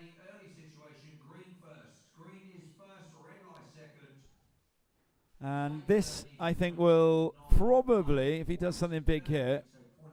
Oh, that's unfortunate. Yeah, that'll be in roughly the same place then, probably, won't it? So 2.93 you got for the first wave. Really? I think that's a little bit harsh. Yeah, a little harsh, but I there was know a huge amount of downtime. I think that one will do a little bit better. There was two sort of backhand off the top hooks Yeah. on the rail slightly. I think the judges will probably see that nudge towards a 3.5. He made that inside turn. It was vertical. with the Norman lip. gets a 3.83. Yeah, bearing I in mind that he fell off. But his first turn Yeah. was flowing, and it was kind of it was quite an unusual attack to the lip, Yeah. but it looked very nice, looked good on the eye. No, that's yeah. because it's the end of the wave. See. And it's the white water, and Yeah. perhaps you and I are looking at it with our old limbs and thinking, God, that's hard to do. Yeah, it just looks like a fun maneuver. Yeah, a hard maneuver and a really, you know, it's one of surfing's lovely feelings to ride out of a maneuver like that, not having fallen off. And when people make me feel like I want to go surfing, I want to give them points, which is why I'd be such a bad judge. Yeah. Because it's very easy to make me feel like I want to go surfing. Up and riding in the blue here now, Anders Ravenscroft, youngster. In and out. Well, the high tide conditions, dare I say it, is that swell backing off a little bit now, Tom, It's finally? looking a little bit more tame. Yeah, or is it just in between sets? There's Yeah. certainly some dark cloud in front of us that would suggest, I mean, that's blowing away from us, but maybe it'll bring a bit of increased wind speed. It looks fairly bright to the south where the fronts are coming from, but it's a bit more washy. Yes. That's for sure. And it was just seeing people take off and pull off quite quickly, where they're chancing their arm, they're rolling the dice. 13 minutes left, and so let's give a little update on the situation there, which you can, of course, see on your scoreboard. Max Bennett in the white is leading this heat. Seth Morris in second. Stanley Norman, the local surfer from Newquay and member of the GB Is he Surfing Progression He's Squad. Bude or Newquay? Oh, is Stanley Norman Bude? Oh, God, here we go. I'd always thought Newquay. I always thought Bude, so there we go. You're more likely to be right than I. Well, we'll certainly have to have that clarified. Bude, I'm told. Yeah, there we are. Producers are whispering it in my ear. They're Ah, not. They're actually screaming it in my ear. That's another 10 press-ups for you, Tom. Yeah. You're going to be fit by the end of today. and Ravenscroft from Jersey. Last of White 3.93 takes him to first position. So a 3.93. So this time going left for that one where he falls off on the closeout turn. The judges have given Bennett 1 point more. Yeah, no, I felt that was right. He I did. Don't think forget, so. he did 2 backhand hooks before Earlier. that, and a little Norman- cutback. So, oh, that was a big Norman smack. with a big closeout Rio Yeah. decides not to get any more work done. Do you know what I liked about that closeout Rio there from Stan is the way he came into it and rode out. It was with real power and speed, and Yeah. it's just the projection he got from that finish. Yeah, very fluid. Yeah, and look, I mentioned this weather system, Tom. It looks like we're just going to catch the ridge of it. But as we've seen earlier, that it will increase the wind speed. Here we go, on right in front of us. Oh, and This there's is a lovely Max bowl on Bennett. this thing. Long, drawn out Oh, bottom turn. Wow. Beautiful, beautiful surfing. Turn of the heat for me. Well, that, Great surfing. yeah, that is beautifully surfed. Very well put together wave. Well done, Max. And that is certainly the highest scoring wave of this heat. Fantastic. We'll have a look at this. It's the length of this bottom turn, Vorney. Yeah. Here we go. 1, 2, 3, 4 seconds doing that bottom turn. And then a nice wrap. And then this. And then a closeout. That's got to start with 6. Yeah, it's funny. You watch it at the time, and you're like, "Wow!" And then you watch it in the replay, and but mate, you could argue that first turn could have been more tweaked, but it was just the style, and it's just so beautiful. Oh, I like it. I really it's like it. a good turn. But you know what? I am not a good judge in the slightest because yeah, 4.77 for that one from Max Bennett. It does improve his situation. It does push him a bit further out into the lead. Stanley Norman also has gone up into second with a 2.77. So Seth Morris now needing a 3.61 with 10 minutes remaining. And I think that's infinitely gettable for Seth Morris. But realistically, is Stanley Norman finishing this heat on 4.87? I don't think so. no, not a well. Stan, from watching his heats, he can have a little bit of a blow hot and cold. He's more hot these days than cold. But I just think he's got too much nous, too much competitive know-how to just leave it here at this I scoreline. think I saw some sort of sea creature breach out the back just then as well. I don't know whether it was what might jump big- around here. Well, I was in last night, as you know, and there was a massive seal Was popped it? up alongside me. Something just breached and splashed a bit. I saw. Yeah, it had a significantly large head. We love a bit of sea life. Yeah, I don't know. I'm always a little bit nervous, when there's a great big seal bobbing around alongside you, especially after watching Logan Nicol being chased out of the sea, I the sea heard about encased this. nest Yeah, by one. I heard about this. Thoroughly deserved, I don't doubt. Yeah, I got it all on camera. It's hilarious. Yeah. 9 minutes remaining then. So the situation: Bennett in the lead, Norman in second, Morris in third, needing a 3.61, but he shouldn't be chasing 3.61. He should be chasing more because the most likely thing to happen is that Norman will back up a low score of 2.77. Ravenscroft, the Channel Islander, he needs 4.43. Again, he probably will need a little bit more than that too, although Ravenscroft's carrying a lower first score, 2.17. So probably Ravenscroft is going to be looking at needing to get 2 more waves if he's going to get through this heat. Just hasn't quite managed to find a runner yet, has he? No, he hasn't. And time is ticking away. And I think when you're in a situation that Ravenscroft is, where you're chasing 2 scores, really, Yeah. unless he gets a really big, if he manages to get into the 7s or 8s, Yeah. then he's got his work cut out if he doesn't get something under his belt soon and improve that situation. Yeah. Maybe a quick 3.5, then paddle back out and look to get a 6. But he's cutting it fine. Stanley Morgan paddling. And we're going to see a paddle here. He's going to go left. And And we've got Ravenscroft is I'll going keep an eye on right. Ravenscroft. So Norman with an in and out turn and a nice projection floater. Very busy on this wave, no downtime at all. And we're going to see the ending of Ravenscroft's wave because Norman's gone out of camera. I can tell you from looking out the window that Norman has done a drawn out backside carve to a front side Rio on the inside. So a stylish finish, but nothing huge. And Ravenscroft has fallen off there. So I think the wave that we saw of Norman's was is the better. probably going to be by far the better wave, and it is probably going to be better than his 3.83 and his 2.77. So Norman will have increased the requirement there. So as I said, Morris is realistically looking at least 5 points, I think, after this to advance, and Ravenscroft is going to be looking at least 6. Well, what I would say, Tom, after watching Anders wave there, is that he travelled an awful long He's way. a good surfer. He's got a paddle out to do, hasn't he? Yeah, well, he travelled an awful long way without actually putting down a turn of note. And Yeah. we saw that with Max Bennett. Judges didn't like it. And here we go, Max out the back, or is that Seth? That is Seth. It's like his first wave, stuck in the foam. Oh, that's an ugly Still wave. driving a nice turn, but it's not going to change things. But he can get back out. Now, Stanley Morgan, Norman. sorry, I keep saying Morgan, I mean Norman. My apologies. I said that a couple of times, Stan. Please forgive me.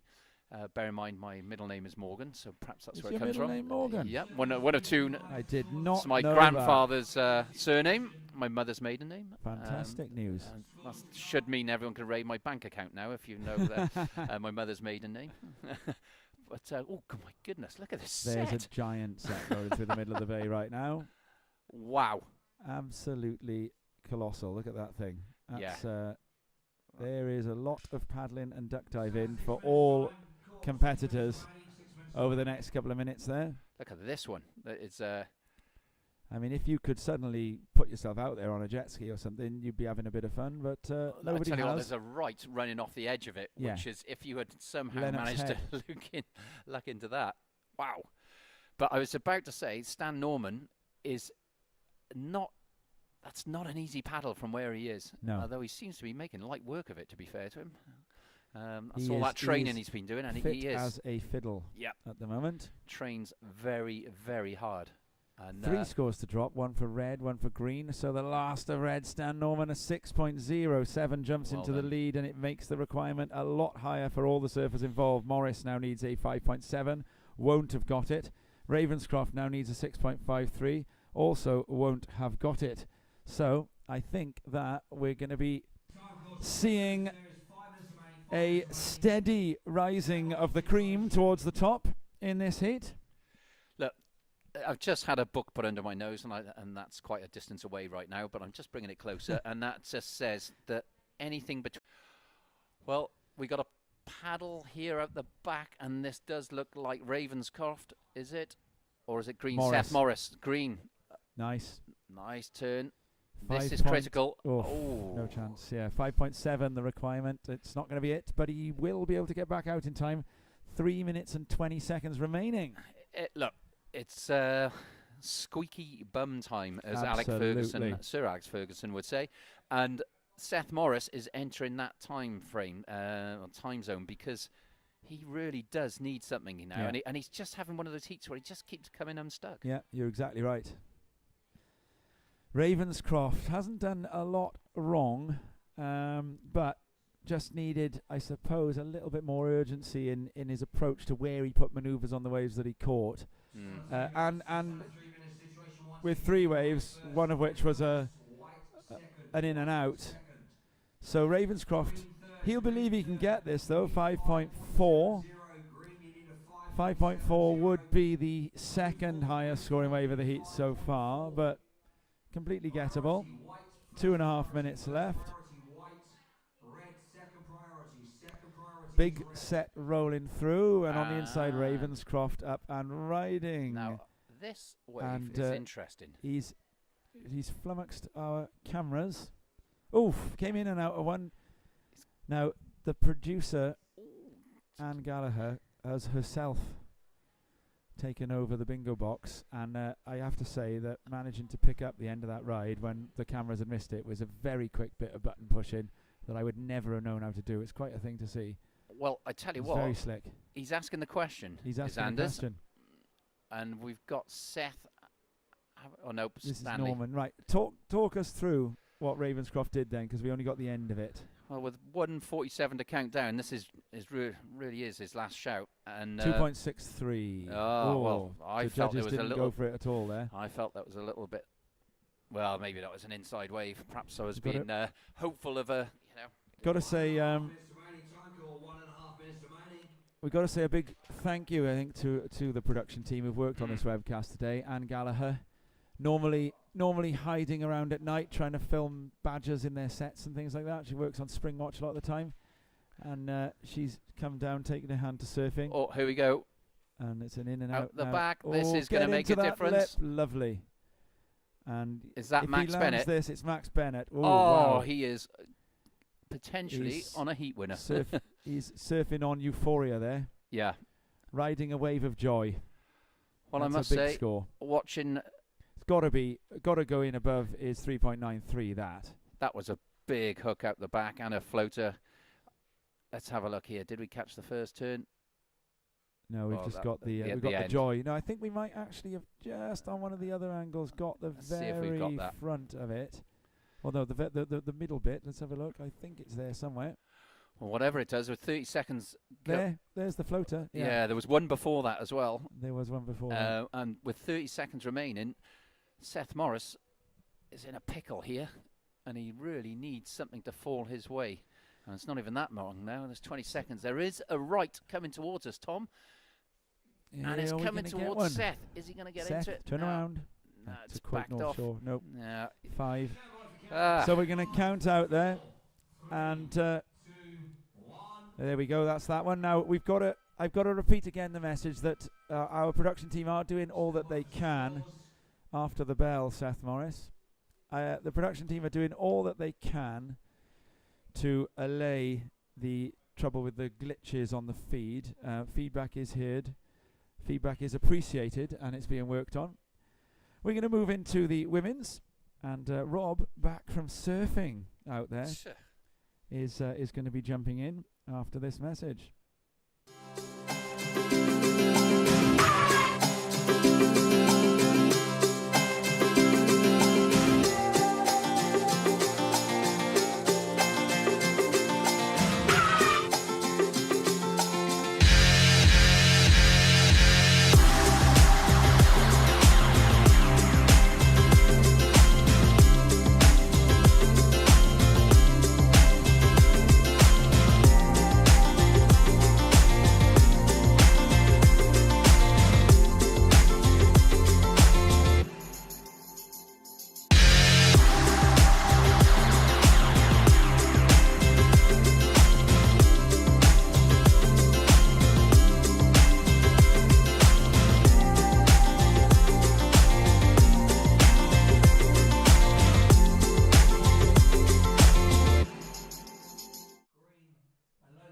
And welcome back.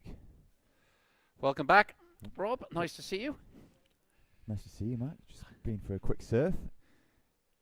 And it looks like we are in to quarter-final heat number 1 of the women's division.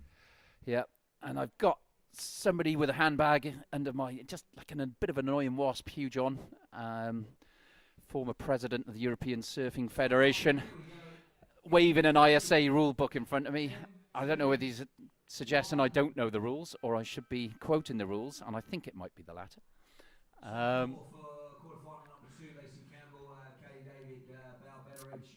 But we're into semi-final number 1 of the women's, and again, big waves approaching the lineup, and we await our first rides of the heat. And we got some, what we do know from the last result is that if my mathematics and heat progression is correct, that we will see semi-final 1 of the men's will be Pat Landon Dark, Aaron Strong and Max Bennett. And in heat 2 semi-final, I believe, please don't quote this, will be Luke Dillon, Stan Norman and Logan Nicol. So nice balance to that draw there, and yeah, very excited to see what happens. But focus our attention on the women. And Rob, you've just come in, so if anyone's better equipped to tell us what it's like out there, then please go and find them. What's it like? Well, I can confirm there's plenty of energy out there. So I just went, 45 minutes I had in the sea then. There are some very good waves to be had. I had one really nice left out there. Yes, it But was spotted. It's few and far. Oh, you watched it, did you? Well, Tom spotted because Ah. he's in a They slightly are better position. Few and far between. Mm. It's really difficult to get into them. I got out just as the buzzer went in one of the men's heats. I think it was probably heat number 2. Yeah. And I surfed the duration of that heat. I won the heat in my head. Well done. but it was down to the wire. I had to get a wave right under the horn. Yeah, Buzzer beater. a buzzer beater indeed. I won in my mind. And we're looking now. I just feel that this wind's come round slightly more from come away from the southeast back to a south. Yeah, Even a bit of south-southwest. I was surfing on the maybe. south end, so it's actually pretty sheltered, but you can see it's a bit more raggedy up here. However, having watched that last heat, still some really, really good waves on offer. Yeah. Is that Max Bennett in the white in that last heat? Yeah, he surfed really well, He Max. really impressed me. When I was getting changed, I saw him have a wave on the right-hand side of the beach, the north end, the north peak. A real nice wrap right end of the lip. Yeah, he did. And he's grown in confidence for that massive morale boosting victory over me in round one, and he's obviously showing why. And look at that left-hander over there, Rob. I don't know if that's on screen, but that is reminiscent of big onshore high tide, kind of a French location, I'm thinking. And look at these rights as well. There's a little bit of everything going on here, isn't there? So much power out there. That swell that you forecast to be dying off is, well... It's died off a lot since this morning. Perhaps in size, there's plenty of power behind it, though. Yeah. As we see up and riding here, this is our Here we surfer go. in green, Georgia May Hicks of England. Oh, Nice look at this looking section she's left-hander. got. Lovely steep section ahead of her. Phew. Sizable wave carving down there, generating speed, coming off the bottom, and she's up into a foamy section, looking for the lip line, not finding it, an ops to kick out of that one. However, a great opening ride there for surfer in green, Georgia May Hicks. So with 21 minutes and 40 seconds remaining, it'll be a score for Georgia in green coming through, and that'll propel her into first position, with scores yet to be posted for surfer in red, Lauren Sandland of England, Poppy Owen in white of Wales, and Lola Mitchell in blue representing Scotland. Smart move, pulling off. She got the work done. She's got a score. And as we saw in the earlier heats with some of the girls' heats, they were struggling to get the two rides. And even some of the men's have struggled. As we look to our right-hand side here, and it's starting to resemble a kind of Haleiwa kind of lineup out there, which is not words you typically associate with Fistral. No. But I think that might be the first time I've heard it described as Haleiwa-like. However, first of green is in. It's a 4.0, a great opening ride there. First blood drawn by the surfer in green, Georgia May Hicks of England. Yeah. First few minutes. A great That's- start. Confidence boost, no doubt. absolutely, it was quite a bit of chunk of water that was, wasn't it? It was. She did well to get along that, lay a couple of turns, and she could have gone for the glory finish, but that would have literally washed her to the shore. She would have had to run up the beach, then faced another grueling 10-minute paddle out, and then entered the kind of there's 5 minutes left, 7-10 minutes tops, to try and get another scoring Right. ride. And we're in the semi-final, the quarterfinals now, Rob. So Well, as I was walking up the beach from my surf, I saw all four competitors in this heat having a look at conditions a good 15-20 minutes before they paddled out. Yeah. Lots of stretching taking place, lots of observations as well of what's going on in the lineup. So our surfers will know exactly where they want to be sitting. They'll know exactly what they want to be doing, as we saw Georgia kick off that wave before it broke through to the inside, saving herself much of the, I was going to say leg work, but it's more arm work and shoulder work out here today, isn't it? And do you know that's a really poignant matter that you raise there, Rob, because you talk about stretching and warm up and iron up the conditions. A lot of competitors in the past are guilty of just putting on the vest, having a glance at the sea, and making their way out. And maybe that's confidence, misplaced confidence, but the professionalism shown by these athletes now, and understanding the routine that's required, and just even for their own body, yet alone, putting the heat strategy together, and it's good to see that approach being adopted by these young surfers. I think it's testament to the training that goes on these days. Yep. Testament to the pathway that I suppose they're following as part of Surfing GB. Yeah. And with one eye on a future Olympic spot perhaps, and certainly with more than one eye on a spot in the ISA World Games team for this year. Yeah, well, as we know, the money that's now coming in through UK Sport into GB Surfing is going to play a critical role in the development of our sport and of surfing in this country. And we're going to see a lot of things change. We already have, and we're starting to see the early signs of what that means for our top-level Well, I think surfers. It promotes that sense of professionalism that you talk about. Yeah, everything. Diet, how you look after your body, the downtime, the competition time, the off-season, the on-season, all of those things, the equipment, where you're training, how you're training, so many and different things. It goes beyond the athletes as well. So I think Tom mentioned it earlier, but as we see up and riding here in the glare, difficult to see colours from our viewpoint. That's But it white, looks I like believe. It was white. Poppy Owen of Wales on a right-hander there on a backhand. We'll wait for the judges to post that score. It comes in at a 0.60. So that propels Poppy up into second position, with surfers in red and blue yet to post scoring rides. And Poppy will look to replace that before the end of the heat. Yeah, and I'm trying to locate. Yeah, I can just see I stood up here and just look into the south end of the beach, and I can see our girls that are sort of trapped by the white water inside, making decent progress. And what's become apparent is that there's probably a little bit more opportunity now, again, as the tide's pushed in for, that inside surfing away from the killer death paddle zone, if you want to call it that. But chance for them to lock in a couple of scores. And we're yet to see what we've got. Poppy's put a 0.6 down, so I know she'll want to improve on that. And Georgia May Hicks, very deserved early leader here. So we were talking about that professionalism of the athletes, Mark, and how it's kind of instilled in them from a much younger age with all the training and opportunities presented now through the funding that Surfing GB has.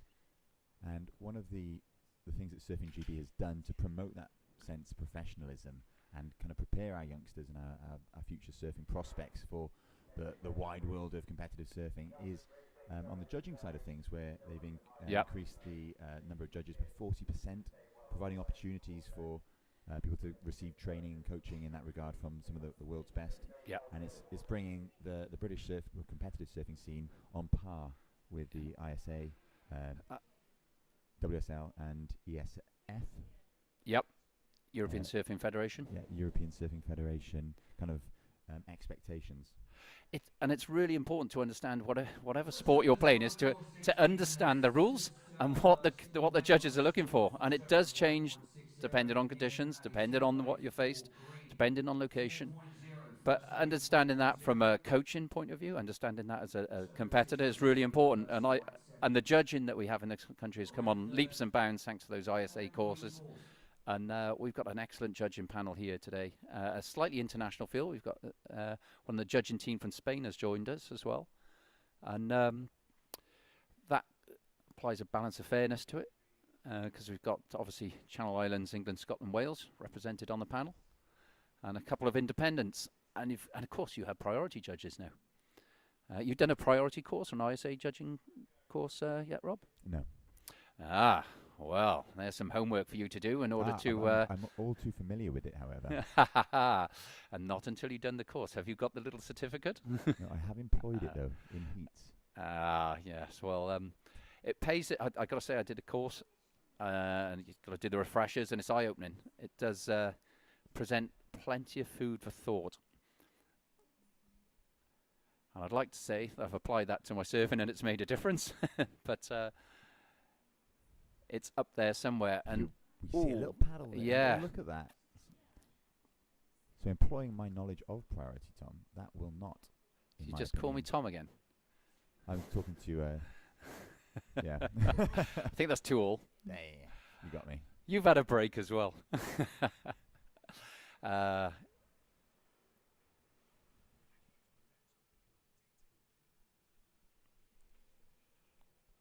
Well, I've been very kindly handed a pair of sunglasses, a pair of O'Neill's by the looks. Is that correct? Yeah. Oh, and Sophia, that has just relieved the pain of squinting through the glare. So I'm very grateful to Will, who's just passed me those of GB Surfing, because there's some really nice bright sunshine approaching, Robbo. And those clouds suddenly look. I did say to Tom earlier that we've had all 4 seasons in the day. We've had hail, we've had plenty of sunshine. It was sunny for the duration of my surf earlier. Rainbows off the back of the white water spray coming off the cribber. And then it hammered down just as I was getting changed. Murphy's Law, eh?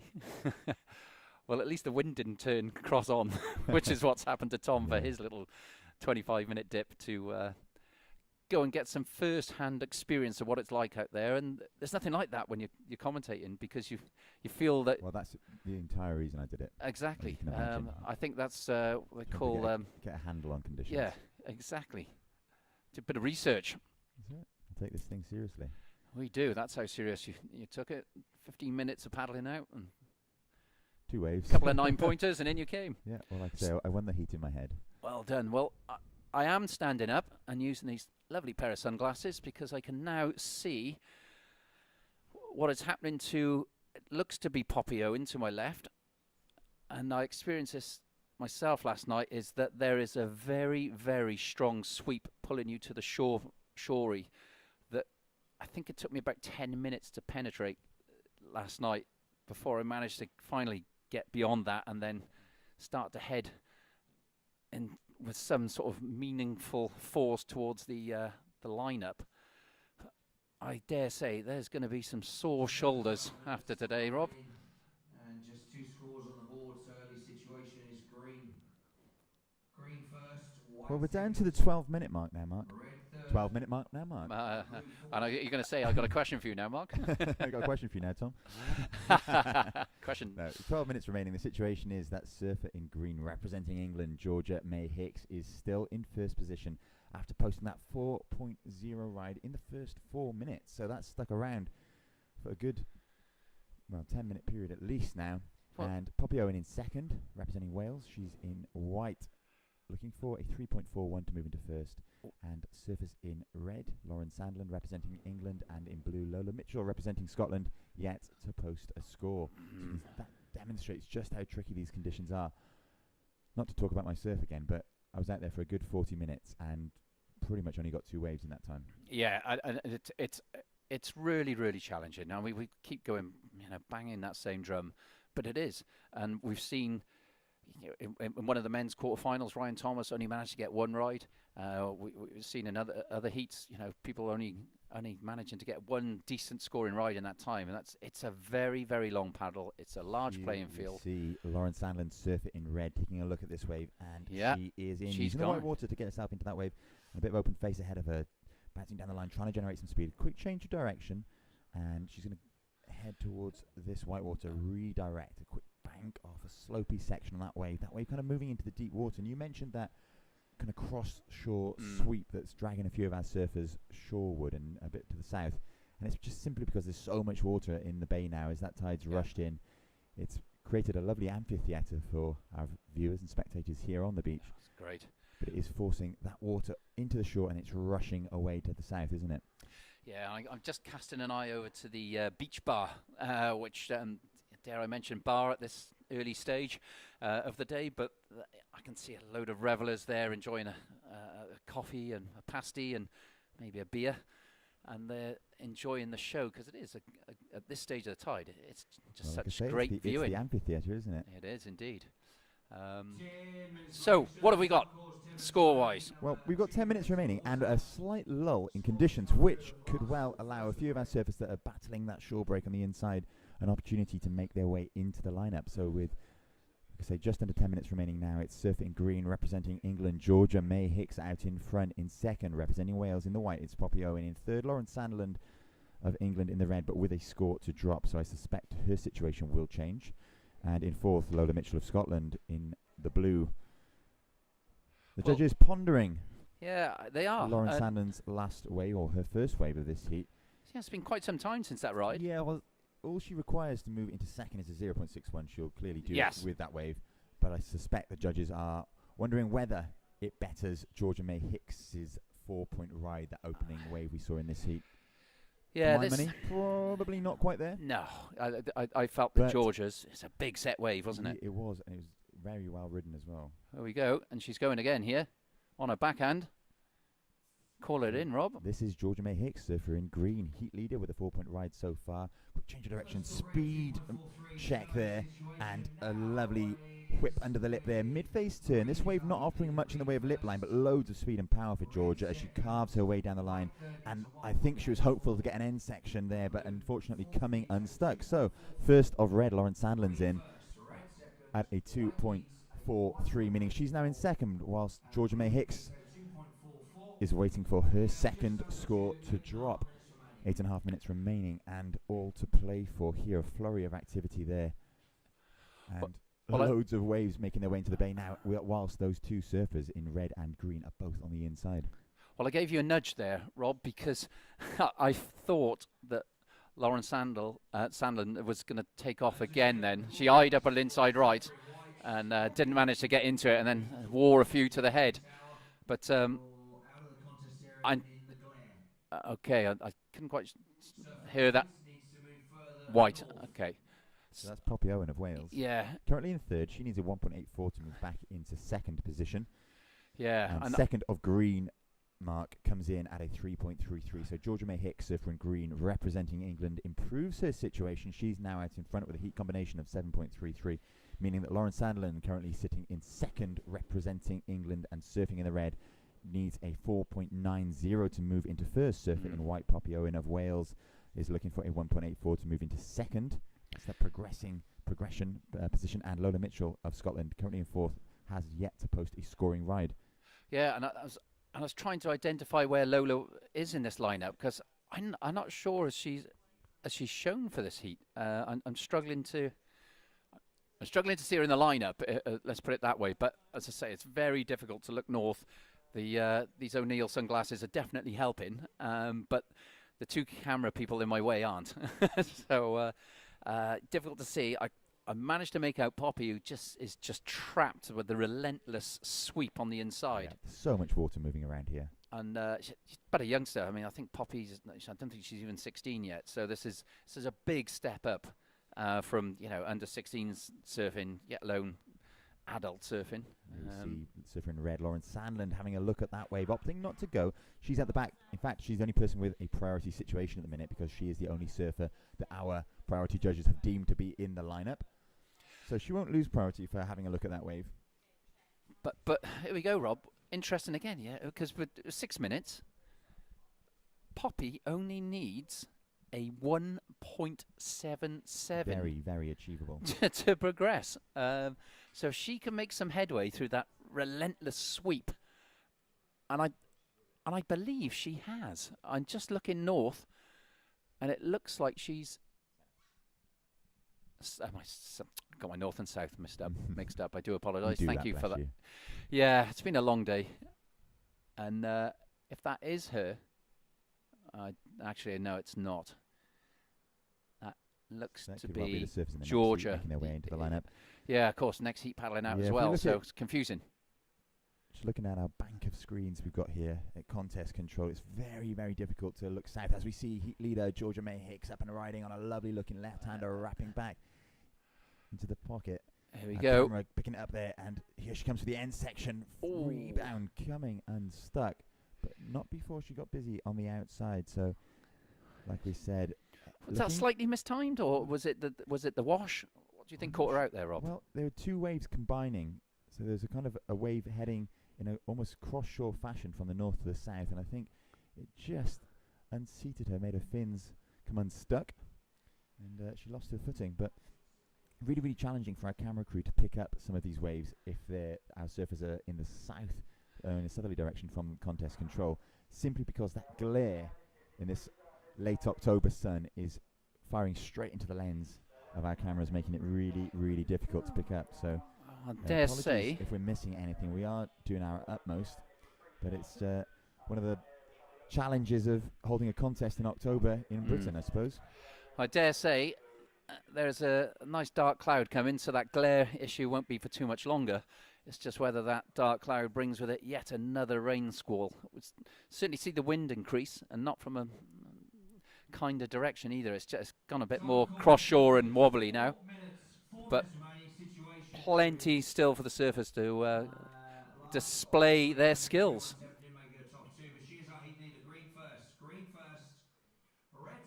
Ooh. No. So with 3 minutes and 45 seconds remaining, the situation is that surfer in green, Georgia May Hicks of England, is out in front with a 4.0 and a 3.33. Surfer in red, Lauren Sandlin, also of England, is in second position. She is sitting on a 2.43, looking for a 4.9 to move into first.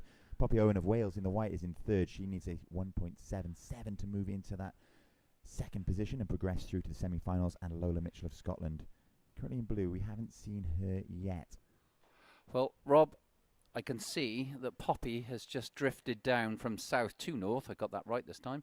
And she is within 10 feet of the shore. And with 3 minutes remaining, it's going to be a significant ask even to get a 1.77 unless she can start to penetrate this let's say, relentless sweep. And she's trying to paddle against it. From here. our vantage point here, we can see just how much water's moving. Yeah, actually. yeah, As it's soon as moving you at pace, isn't As it? soon as you stand up and get it in view of some sand or something stationary, you can really see it whipping across there. All that foam moving at a rate of knots from south to north now.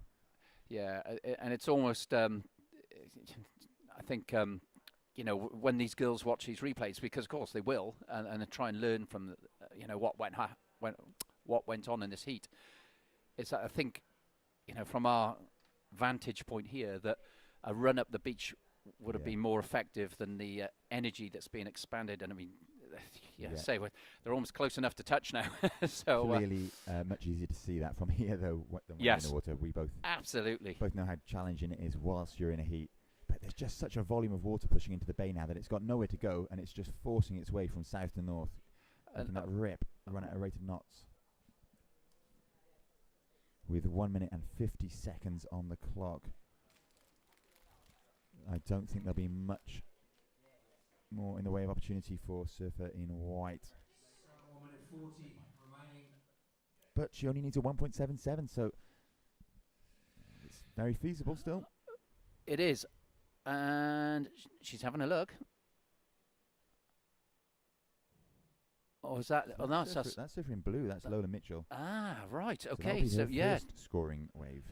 she has been in this heat a long time without. Well, we've wondered where she was because we did have the glare to contend with. We do have the built-in window frame beams, 4 camera people in the way, and my rather large schnozzler to look around. And we didn't pick her out until now, but she's finally got a score under the board. 1 minute remaining, Surfers, 1 minute remaining. But it's over. It's a 0.73. Priority now goes to green. First priority red, second priority, It's not going to be enough.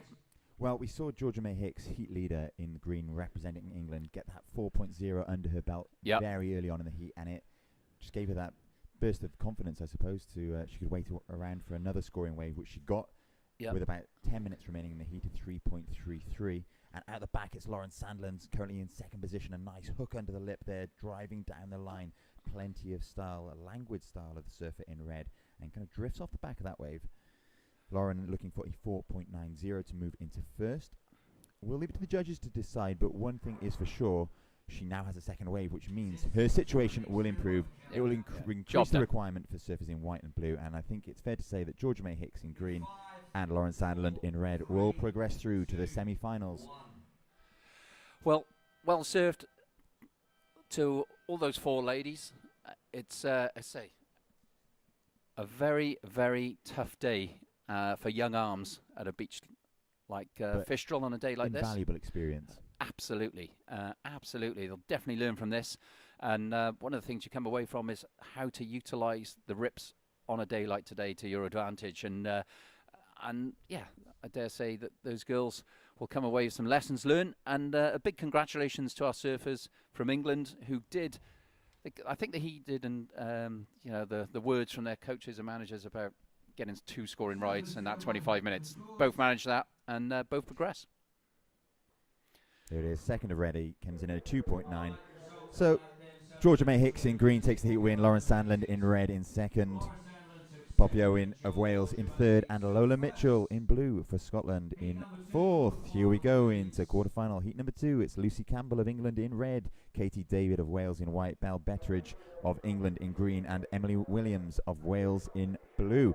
A stacked heat. 25 minutes on the clock, and we are go. Tough heat this. Very tough. Oh, we got Lucy Campbell stroking straight in here. Here we go, Rob. Wow. I'm assuming this is Lucy in red. Am I right? Yes, recognise that style. Well, when she took off, I was expecting that wave to taper off to the left, producing a nice right-hander, and it didn't quite happen. And she's having another look. Nope. Well, I'm delighted to. I don't know if any of our viewers caught the announcer there instructing a free surfer to move south and away from the competition area. But it seems some placard has gone for a free surf, and has ended up wearing a bright wetsuit. It'd be embarrassing if someone could identify him. Very embarrassing. Is that a no-limit wetsuit? From South Wales. Yeah.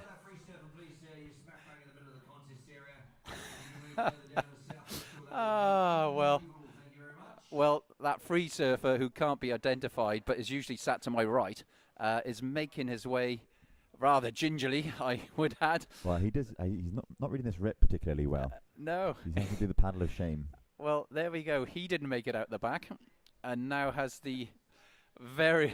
Should we say the misfortune or the humiliation? I'll remind you that he replayed your bail about 5 times earlier. Well, let me have a moment of payback here as we watch our co-commentator Tom Anderson being told off by the beach announcer, being laughed at by the entire GB surfing team here, and he is now attempting. He's looking very, very exhausted there, Rob, walking up the beach. He's working. He looks as though he's done 10 rounds of Tyson there.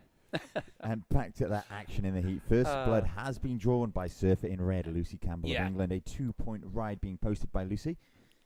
Nice and early in this heat, within the first 3 minutes, so that'll be a bit of a nerve settler for Lucy. Yeah, it was a big takeoff. Unfortunately, the wave it looked like it was going to offer a nice right-hander, but it just closed out. And we've got another paddler here. Nope. Oh, look at that for a right. That would have been a nice one to get on the end of. So as I stopped giggling over my fellow commentator's misfortune of not being able to get past the shore pound and being swept in front of the competition area.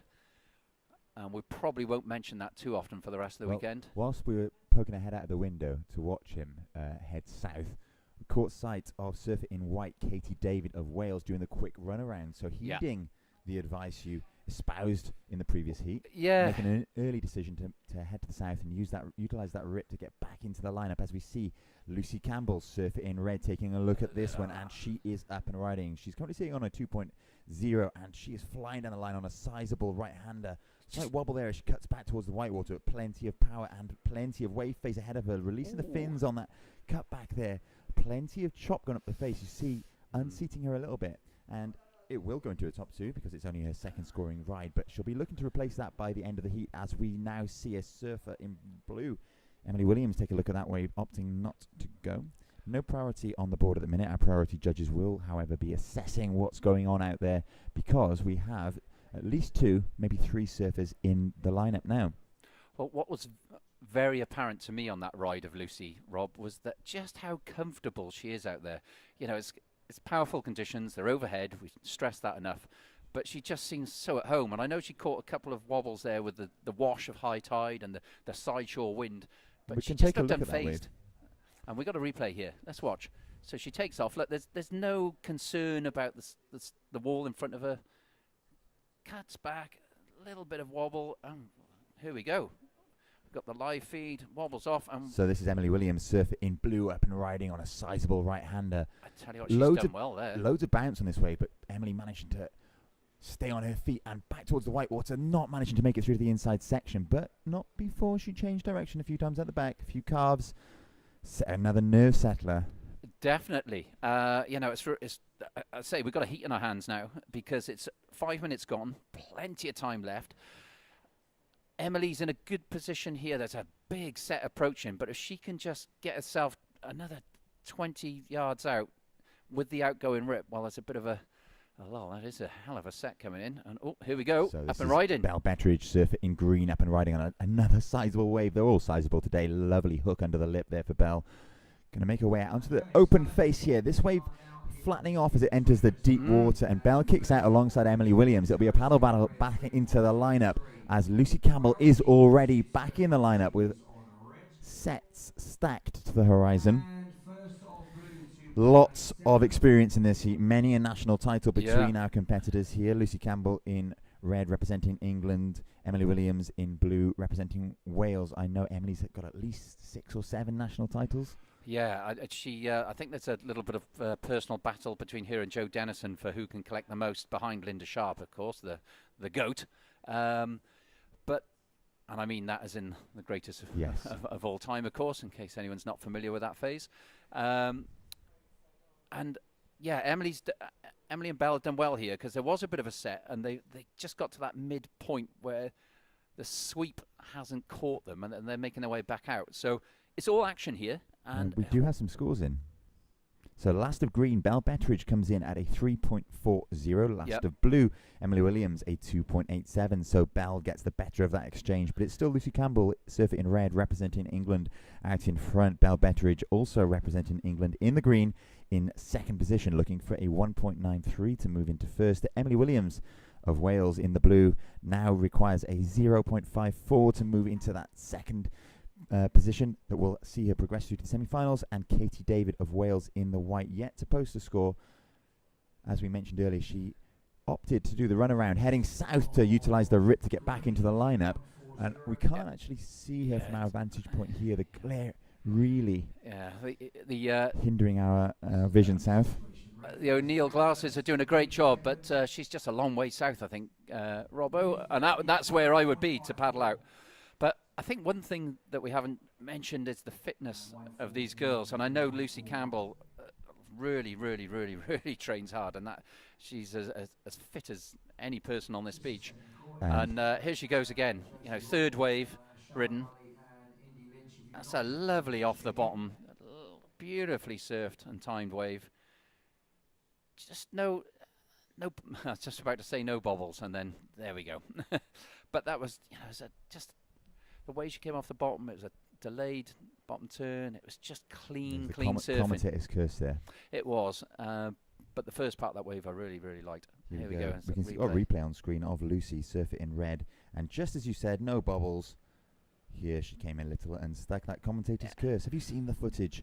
It's a very famous footage from a test match where Shane Warne smacks the commentator in front of him for saying that the batsman's well settled just before his off stump goes flying out of the ground. Is that the Mike Gatting first wicket? Not this very first one.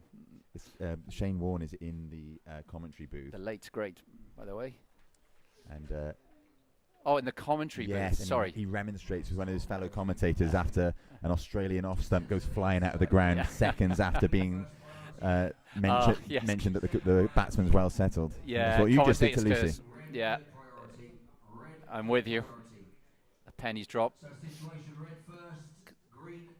We do like our cricket, don't we, Rob? We do. We try and bring an air of test match special to proceedings here. We do, and I think those sorts of subtleties of and nuances of the game of cricket. There are similarities, but I think they're lost on Mr. Anderson, who I think so. He just doesn't appreciate the 11 men in white. Speaking of which, we've got some lovely cake sent in from Mrs. Price in Abersoch. Oh, thank you very much, Mrs. Price. Lovely strawberry. Well, you're going to share them? Because I haven't enjoyed them. It's delicious. I'm yet to be offered a cup of tea today. See if I can rustle somebody up from the team for a cup of tea. Oh, Tim's looking... Tim's caught in a rabbit caught in the head. I'd love a cup of tea, Timmy. There we go. Mention the word. Thank you. There we are. Yes, please. Yes, please. Oh, we're all having teas now, all of a tea sudden. orders in. With 15 minutes and 40 seconds remaining, no change in the situation. Of course, Mark and I waxing lyrical there because there was a break in the action. Of course. A lull in conditions, but there are sets approaching. The situation is surf in red. Lucy Campbell of England is out in front at the minute with a 3.33 and a 3.2. Belle Betteridge also of England in the green is in second with a 3.4, looking for a 3.13 to move into first. Emily Williams of Wales in the blue sitting on a 2.87, currently in third, and Katie David also of Wales in the white, yet to post a score. 15 minutes remaining and sets stacked to the horizon. Meanwhile, as I stand up in our commentary booth and look down, there is a massive whitewater near the shore, a good 50 yards of whitewater. It's almost like it's breaking underneath us. It's like we're on a ship at the moment. It's right at the stern, and I believe I'm watching Katie David to the south and she's certainly made progress. And if she can just paddle a little harder, a little longer, and there's a break in the action, she might just find herself back in the lineup here, Rob, and still time to make a difference. 15 minutes. Lusso, whilst we've seen quite a few waves ridden from Lucy, in fact, all the girls, they've managed to put a first turn in, and then that second turn has just eluded them. Yeah, jinx. Both read from the same commentator's copybook there. And it's settled down a bit for a moment. The sets have just stopped. The wind is obviously not as kind as it was earlier. It was almost dreamy earlier. It wasn't quite the stuff of school textbooks that you would have scribed into your back cover as a kid. Still very, very contestable. Oh, yeah, goodness me, yes. Bit more wobble to it now, perhaps. I quite like a high tide wobbly. Yeah, partial to Wobbly a wobble. one. Always presents, you're never quite sure what's going to happen next. And here we go. This is Belle, and she's made her way down the face. Doing so well to get into that Yeah. wave. And a lovely section ahead of her, up into the lip. Kicks off the back, deciding that wave's not going to offer her much more, but very impressive to get into that wave, because there's like you say, quite a brisk wind blowing now. Yeah. Cross shore, so anybody trying to paddle into those rights is being held up in the lip by that wind. And what we've seen throughout the day is that you can get, thank you very much, a cup of teas handed to us. How is that for service? As we saw earlier, it's very easy to get hung up and then find yourself going flying over the falls. And she could have easily got hung up there and suddenly found herself free falling with a lip. So the last of green coming in at a 1.5. It does improve her situation, puts a bit of space between her and Emily Williams in third. But again, I suspect that Belle Betteridge will look to replace that before the heat is through. 12.5 minutes on the clock. It's red first, green second, blue third, white fourth. England, England, Wales, Wales is the order. It is indeed. And as this time winds down, and if we don't see a dominant score from one of these surfers soon, then it's really going to come down to the final exchange. But still a bit of time yet. As we start to see some bigger sets swooping into the lineup. Oh, there's a nice looking left-hander there. Goofy footer and me getting excited. And dare say Lucy Campbell might be having a look here. She has, but it's not going to offer anything. Belle also has a look. I'm just trying to locate Emily at the moment. Rob, I know she's out there amongst the girls somewhere.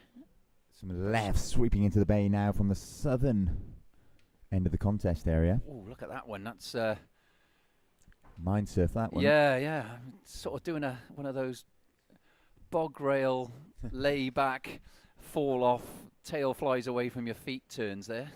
In your head, that was, of course. Yeah, well, unmade. I mean, obviously a complete fail, but that's what usually happens when I try something there. 11 minutes and 10 seconds remaining in this heat. It's quarterfinal number 2 in the women's side of the draw here at the GB Cup 2023. All heats stacked, and of course they've all been stacked from the very get-go this morning, because these surfers, these competitors, these athletes are the creme de la creme of the home nations. Each home nation, Wales, Scotland, England and the Channel Islands, sending 6 surfers in the men's side of the draw, 6 surfers in the women's side of the draw to battle it out for those all-important ISA World Games team spots. And they've expanded it from 4 for this year, and whether that remains, we'll see. But I think it's a more popular format to have the 6 surfers. It certainly brings in a bit more talent, and because the difference in making that semi-final to a final can be so close. So it's great to see the addition of 2 extra wildcard positions. That should those surfers form part of the progression squad and not qualify automatically through their home nations for their country, then they would take that progression squad place for their home nations. That I don't believe has applied in this year, but may do in the future. And at present, as you say, the under-18s was due to run this weekend. which I know organisers agonised over the decision to be made here. And a lot of people saying that it was due to the wave size. Well, it wasn't the wave size. It was just purely down to time. Because we've had to run the extra long heats, you've got an extra 5 minutes for every heat because of the size of the waves and the paddle out time. And potential tomorrow for very strong winds at certain times would have presented just simply not enough time and not enough daylight hours. And tonight, of course, The clock's full back. they do. And winter officially dear. grabs us all Oh dear. unexpectedly. Or expectedly. We know it's coming, but it just always seems so horrible, doesn't it, when it's 5:15 and it's suddenly That's dark. it. Well, the diminishing daylight hours. One of our cameras now seems to be showing surfer in white, Katie David, out of the water, still battling those non-stop waves. She's a little further to the south. Yeah, she's about 50 yards south of the judging Yeah. tower. And it's very difficult for us to make out from where we are, of course, Rob, because she is literally almost behind us now because of the way It this does feel like building. we're in the sea, doesn't it? Yeah, well, this building sticks out from the sandbank that it sits amongst, and sandbanks are about 10 feet behind. And First priority, green first priority. right, well, here we go. Second priority, blue second priority, red third priority. As we just wait for the priority announcements to finish. I dare say we are entering that point where the next rides will decide the outcome of this critical heat. So another change in priority. And if one of these girls can get onto a runner here and get as we term a heat winner, then they're going to be progressing very easily while perhaps the other two are fighting out. Green second. Who would you rather be in this position now? You've got Lucy out in front in first. Belle is second. Belle has priority. Emily's third. But she's only one wade and needs a 2.04 to go through. And she's almost in that nice position, comfortable position, where she can just look at anything that she wants because she's not going to sacrifice priority. And maybe that will help. Yeah, I think Lucy Campbell's in a very strong position at the moment. She's got second priority and, all importantly, that high score of 3.33. Belle Betteridge, again, in a great position, though, in second position with first priority and the highest scoring wave of the heat. And Emily Williams is all to play for, Like you say, Emily Williams only has one scoring wave under her belt at the minute, 2.87, meaning she can pretty much look at any wave and improve her situation. And here we go. Emily Williams, surfer in blue, up and riding this, hoping this wave stands up for her. She's going to get one manoeuvre in, a hook under the lip, rides out God, of she that, does well to make that. somehow managing to hang on before opting to jump off there. The judges will deem that a complete manoeuvre. She needs a 2.04 to move into second. Well, She could well have done it. that was... When I saw her take off, I thought she's going to fancy a forehand here. She banked I backhand. think she was looking at the right, and we're going to see a replay of that wave, Mark. Yeah, she was looking right, and then whoop, no, she's gone left. It's an overhead wave, cranks it under the lip. And that, we touched on fitness, and we mentioned Lucy's, but Emily is a bit of an iron woman on the sly, Wow. and she is a very, very fit young lady, and she just wore that on the head under the lip with Incredible a snap. strength. Stable platform. Yeah, rode out. And Tom was mentioning earlier about Aaron Strong when he fell on one which was a 50-50 call in terms of whether it would be deemed complete or not. And Emily showed there that squat position to ride out. Wow, there we go. Red first, blue, you are now second. So there we have it. Last of blue, a 2.90. Emily's highest scoring wave posted for that under the lip hook, meaning that Lucy Campbell, surfer in red, is in first position. Emily Williams, surfer in blue of Wales, is now in second position. Belle Betteridge is in third, but she does have first priority, and she requires only a 2.37 to move into second. And Katie David of Wales in fourth, still battling with this torrent of waves non-stop. But it does... I think we got the next heat paddling out, so it's confusing whether that's yes. And- young Katie in front of us or and not. throw the glare into the mix, and you've got yourself a perfect storm of... Yeah. Who Visual the heck trickery. is that? Yeah, visual trickery, that's a better phrase. And Lucy having a paddle at this one. And is Belle going to have a look? No.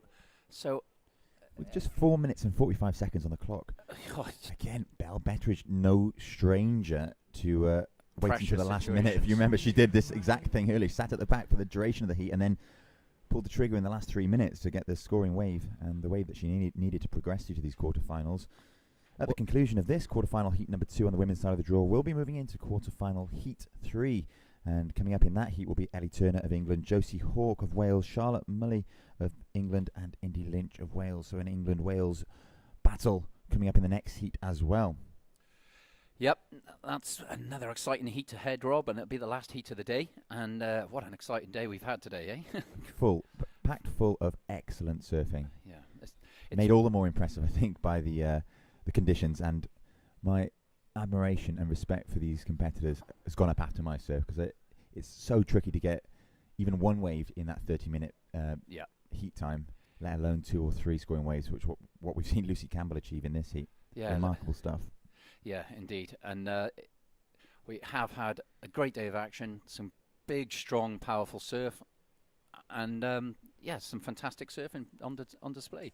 But we're not done yet. We've got this one to finish up, and this one is starting to become a bit of a nail biter, because Emily, having finished that left-hander with that backhand hook under the lip, which she wore square on the bonce and just bounced her way out and held on with pure core strength. And we got Lucy out the back.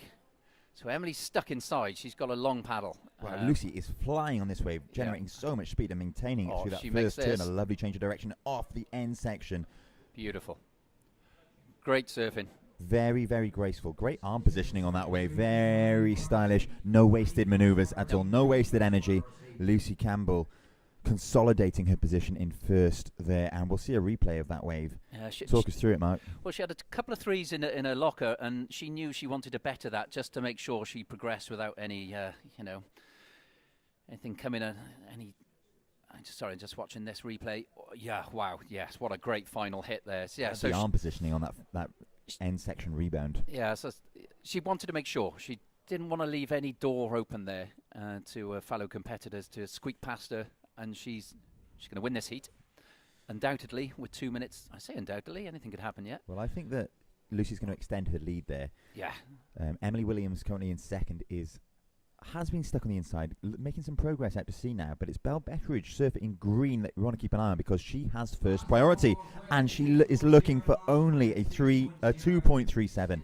So achievable, and she's having a look at this wave. Opts not to go. She won't lose priority for that. Well, what she's done here, Rob, which you and I can see and she can't, is that she's fishing around. She's in that difficult position where she's looking for a wave. Emily Williams, meanwhile, is stuck in the shore break. Yeah, she's Em's heat is over as far as putting another score down. But Belle is in that situation. She's paddle inside looking for a wave, and guess what's behind? A great big set that looks as though it's going to wash through. She's noted it. She's paddling full pelt away from it. It's quite deceptive, because you see the waves feather on the outside and they look like they're going to break, but then they enter that kind of deep water trough that the surfers are currently sitting in. So it is so tempting to paddle out to try and get over the top, but then it kind of just drifts under you. So it's so important to observe conditions before you paddle out for your heat. Well, even with our vantage point, we were looking at that thinking, she's going to wear this, and it just dissipated, just disappeared. And now, 1 minute left. Belle is out the back with priority, and she is chasing what is a very, very obtainable score of a 2.37. And the ocean's doing one of those things that every competitor absolutely dreads in the last few moments of not really presenting an opportunity. But I've been made to eat my words numerous times this weekend. And that might just have been the last opportunity, because Belle was just paddling into that wave with 25 seconds remaining. I thought she had it, held my breath for a second, and that wave didn't allow her entry, and now she is literally fishing around with absolute panic. 5, 4, 3, 2, 1. Wow. And so that she gives a slap of the water there, Belle. Yeah, she'll be furious with that. But it's just the way conditions are going today. It's so tricky out there. Emily Williams scraping through there having been stuck on the inside for the last 5 minutes of that heat. Emily Williams just hearing confirmation of her progression through into the semi-finals, and I think I just saw a visible exhale, relief Yeah. pouring from Emily Williams in the shore break there. But coming up in this next heat will be Ellie Turner, Josie Hawke, Charlotte Mully and Indy Lynch. Confirmation of results from that last heat, quarterfinal number 2. It's Lucy Campbell of England moving through in first position. In the red, Emily Williams of Wales in the blue moving through in second.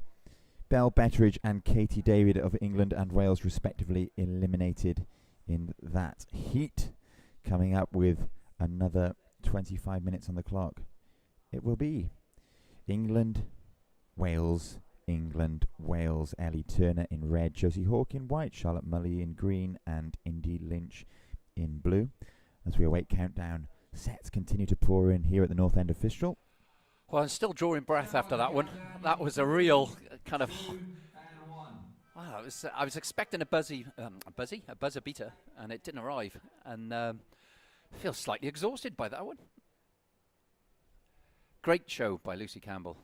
Yeah, You know, she held a a nerve. confident showing. Yeah, never looked rattled, never looked phased. In the white, Charlotte Mully is in the green, and Indy Lynch is in the blue. So, final heat of the day for us, Rob.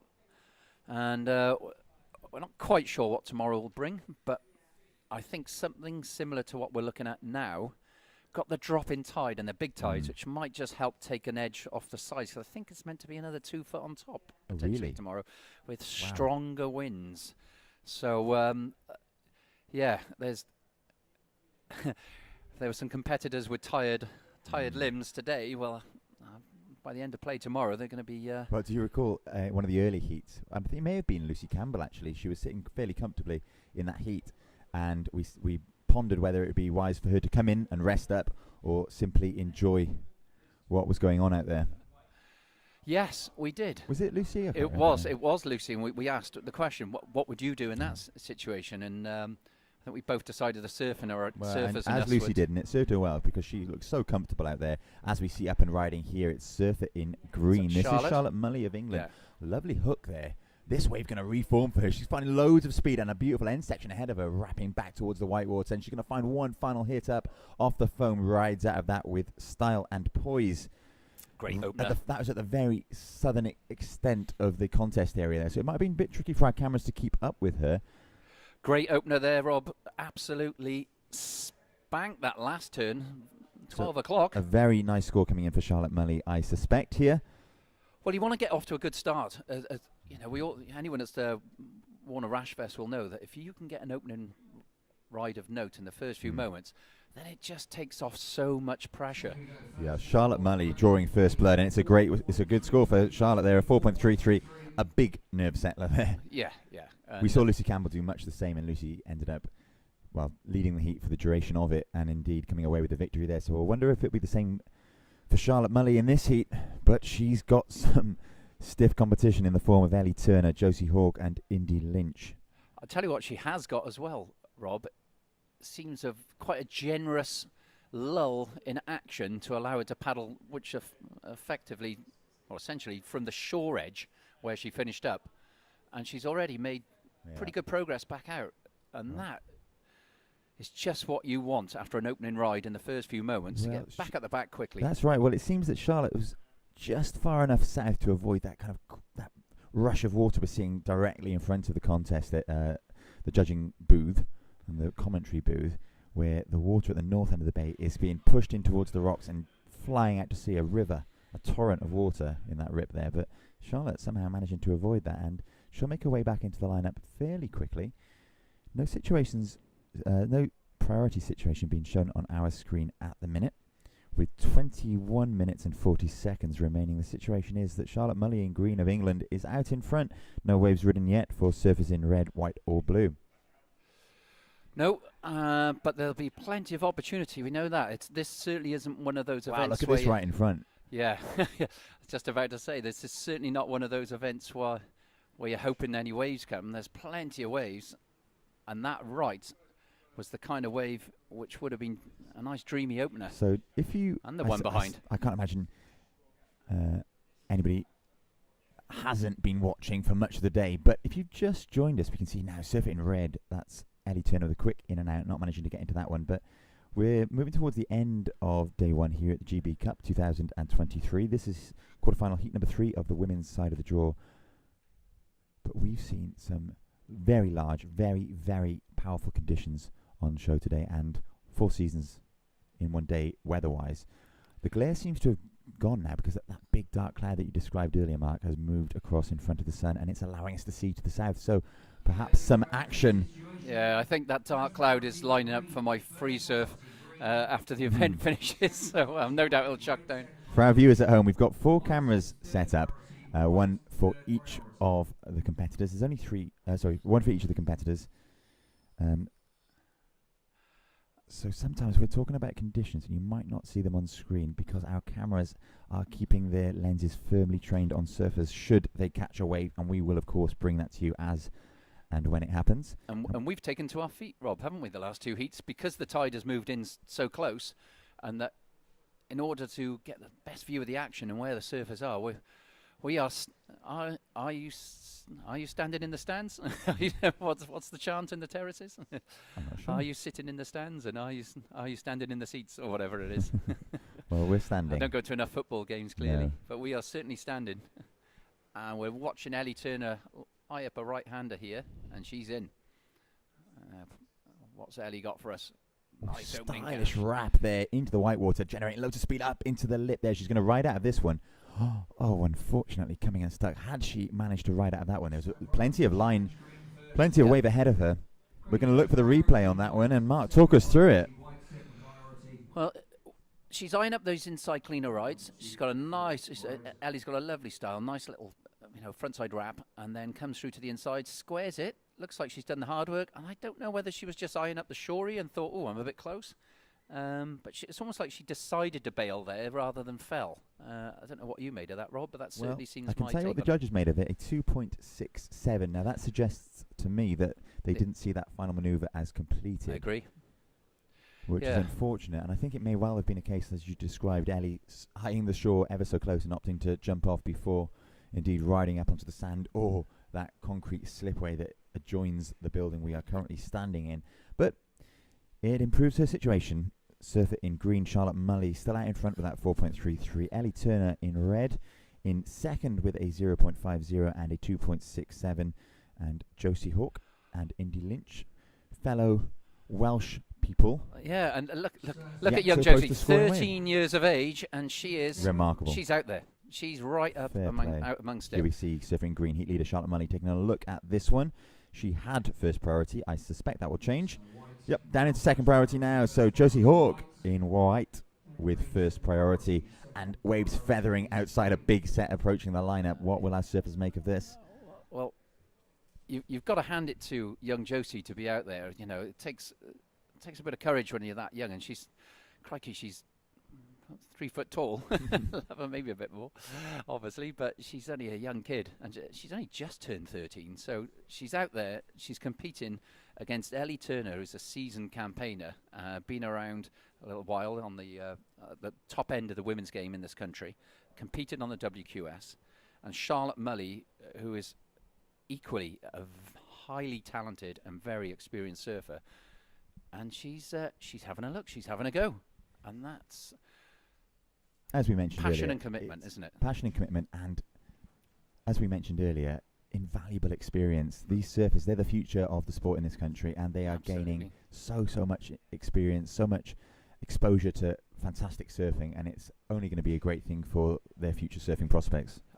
100%, and this is one of the pros of this event, where the youngsters have made it into an open level team, and they're now being pitched against adults as junior surfers in an adult event. So watching, there are some very large sets towards the north end of the beach, and I don't know if they're being picked up by a camera team, but there is a right-hander out there, Rob, that would, I'm sure you with your front side silky skills on those rights would enjoy that.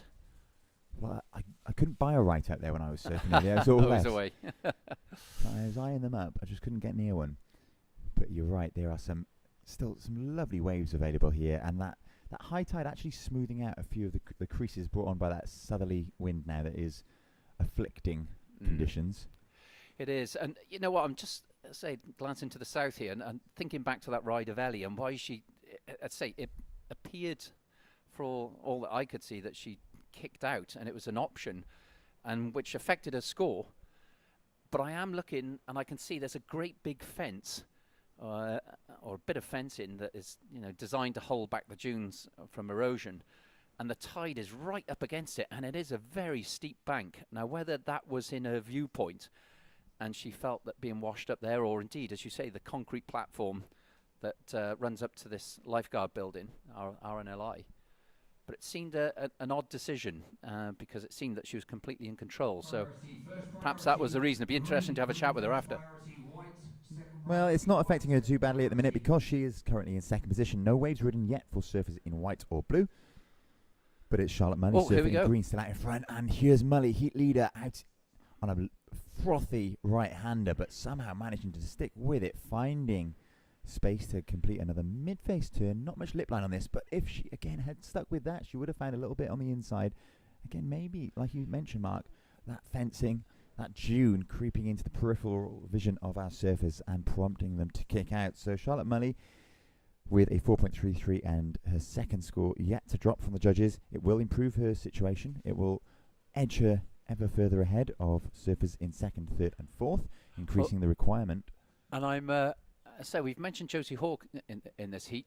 Also looking for young Indy Lynch as well, because she's not too many years Josie's senior, and I can see she's battling away down there and making progress as well. There, Charlotte Mully, a 3.0, so improves the situation fairly considerably. She's out in front with a combination of a 7.33.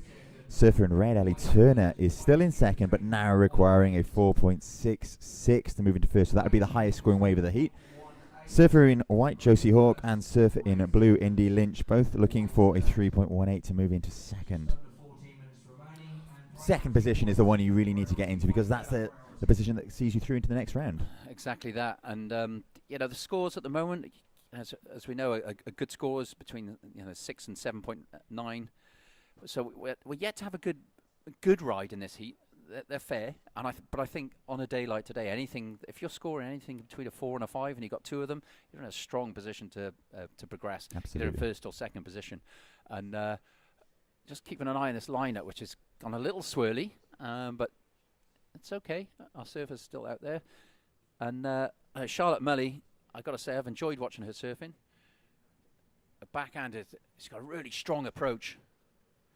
And she's got a power base that she operates from, and you can see that in the way she just, she's set on a board. You're just waiting for that, off the bottom, off the top combination, and she's certainly got that in her arsenal. And just trying to get sight of Indy Lynch, who's paddling hard down there. I think she's off camera, and the girls are wearing a couple on the head here, earning their progression, that's for sure. It is no easy ride today. There is no let-up, is there? Just wave after wave, relentless energy pounding the shore here at North Fishel in Newquay, Cornwall. We're edging towards the end of proceedings for the day. 12 minutes and 20 seconds left on the clock, and it's Charlotte Mully, surfer in green, out in first. Ellie Turner in red in second. And Josie Hawke and Indy Lynch in third and fourth with no waves ridden yet. Well, just hearing the beach announcer there, and Anton just confirmed 3.18 is all Josie needs to progress at the moment, which she hasn't even scored a wave at those points. So she's certainly more than capable of that. And we're just watching now because she does appear to have moved a little further inside, which that might be all right if she can sneak into one, but if a set comes through and she wears it, it's just going to wash her in. So she's in a delicate position here, is young Josie. But it'd be fantastic to see her just get on the end of one of these right-handers and show us just what made her an under 18, under 16 and under 14 Welsh champion, an invitee to the Grom Search earlier this year in Morocco. So she's already had a host of experience, Rob. Not bad for 13. No, and we've said it several times. Time in the water, time in heats is so vital to the progression of these surfers, to their development as competitive surfers. And it adds to that 10,000 hours, the 10,000 hours to perfect something. Yes. I'm still done. I think I've done 200,000 hours and I'm yet to perfect anything. So keep trying. But I'm looking at Ellie Turner here, as I say, is probably one of the most experienced women surfers in the draw. And she is enduring the high tide sweep. And it's slow progress. That first 10 yards. With a little break in the action, I'm just looking and we can see a bodyboarder looking like he might enter the contest area. It'd be terrible if someone went in the contest area. Yeah, I don't know if you saw earlier, but there was a surfer. Bright orange. Bright orange, yeah.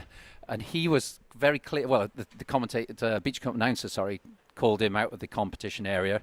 It was very embarrassing.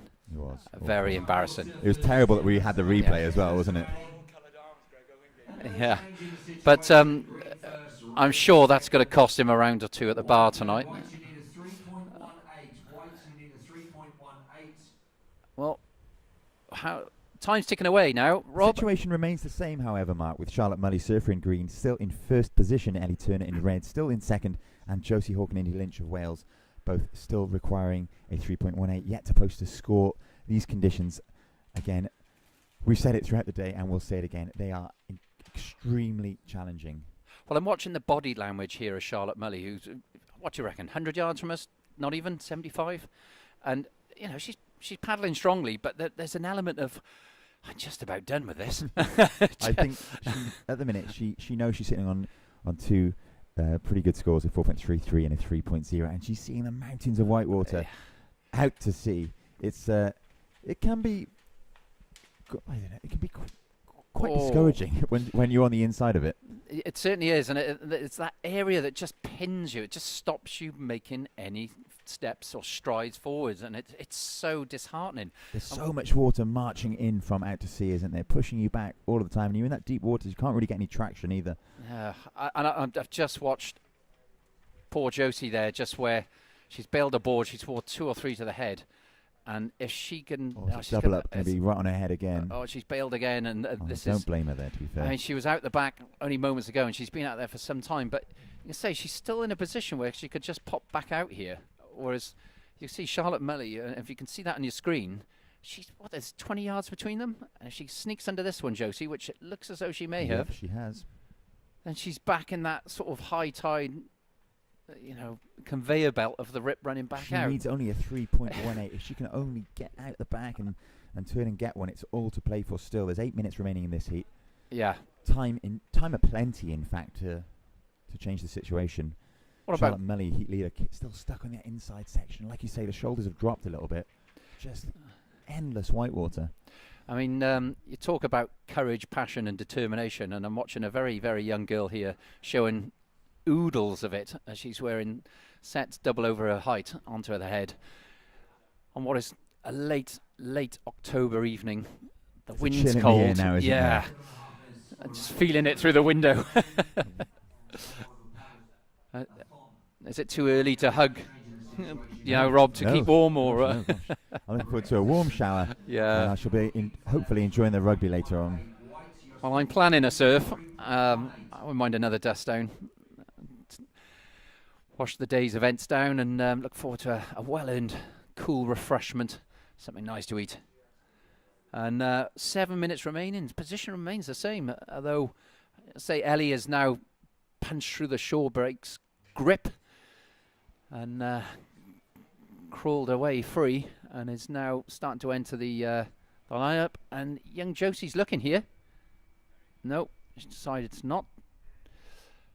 And Charlotte Mully equally has escaped the jaws of the inside sweep. But once again, there is another booming, very wind-swept face washing in towards our competitors, and that wind starting to really howl through the window. It's whistling through the window. Whistle. Our children blow hard on their thistle whistles. And you have to be a certain age to remember that kids' programme. Unless it's still played, of course. I don't know what you're talking yeah, about. exactly. There you are. You have to be a certain age. I'm sure our Scottish viewers will appreciate that one. Is that over 50? No, I'm very much under 50. Thank you very much, Rob. 6 minutes remaining. Priority. Red has first priority. Red has first priority. As is my IQ. Look at this. Look at this double up coming in now. Oh, It's going to land on Josie's head. She's going to gonna scrape sneak under it. But the one behind will almost certainly clean her up. Do you know, we're almost seeing a competition here to just to be out there, It's aren't survival, we? isn't it? Yes.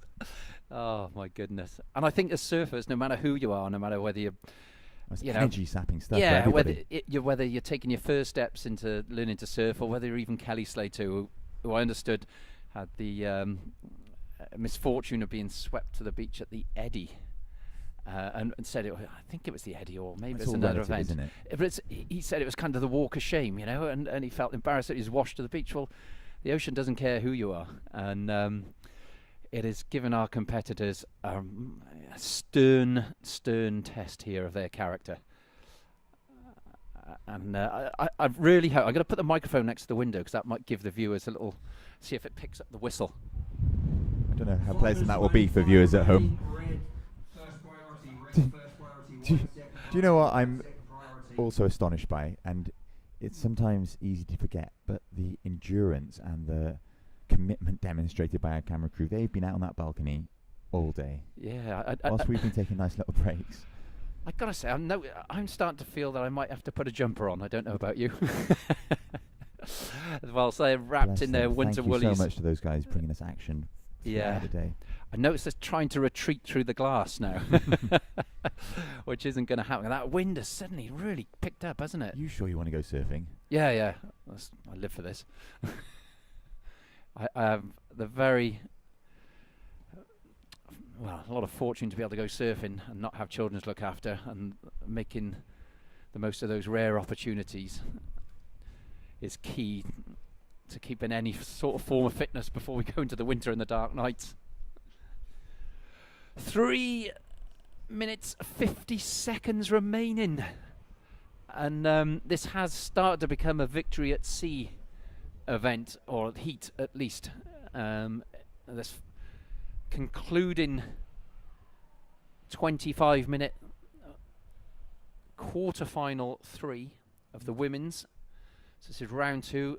Top 2 surfers progress through to the semi-final, and Just 3 minutes and 20 seconds on the clock. The situation remains the same. Surfer in green, Charlotte Mully out in front representing England with a heat combination of 7.33. In second, it's Ellie Turner surfing in red, also for England, with a 2.67, looking to replace a lower score of a 0.50. She needs a 4.66 to move into first. And Josie Hawke and Indy Lynch, both of Wales, in the white and blue respectively, yet to post scores. But Josie Hawke is in a position where she could pick up an inside wave. yeah, I think for Josie, Prowling the lineup. She's going to have a look at this one, Mark. I mean, the effort she's put in. I mean, Expended so much energy. she has, and love her. I just hadn't really noticed. There's quite a significant wall directly below us that she's now directly in front of. So exiting the lineup is not going to be too easy for her if she doesn't manage to get a hold of a right-hander and make her way out. So 2.5 minutes, and it does look like Josie's decided that she's given all she can, and she's Okay, we are coming into 2 minutes. yeah, and that 15 I think that's seconds. all she wrote for her.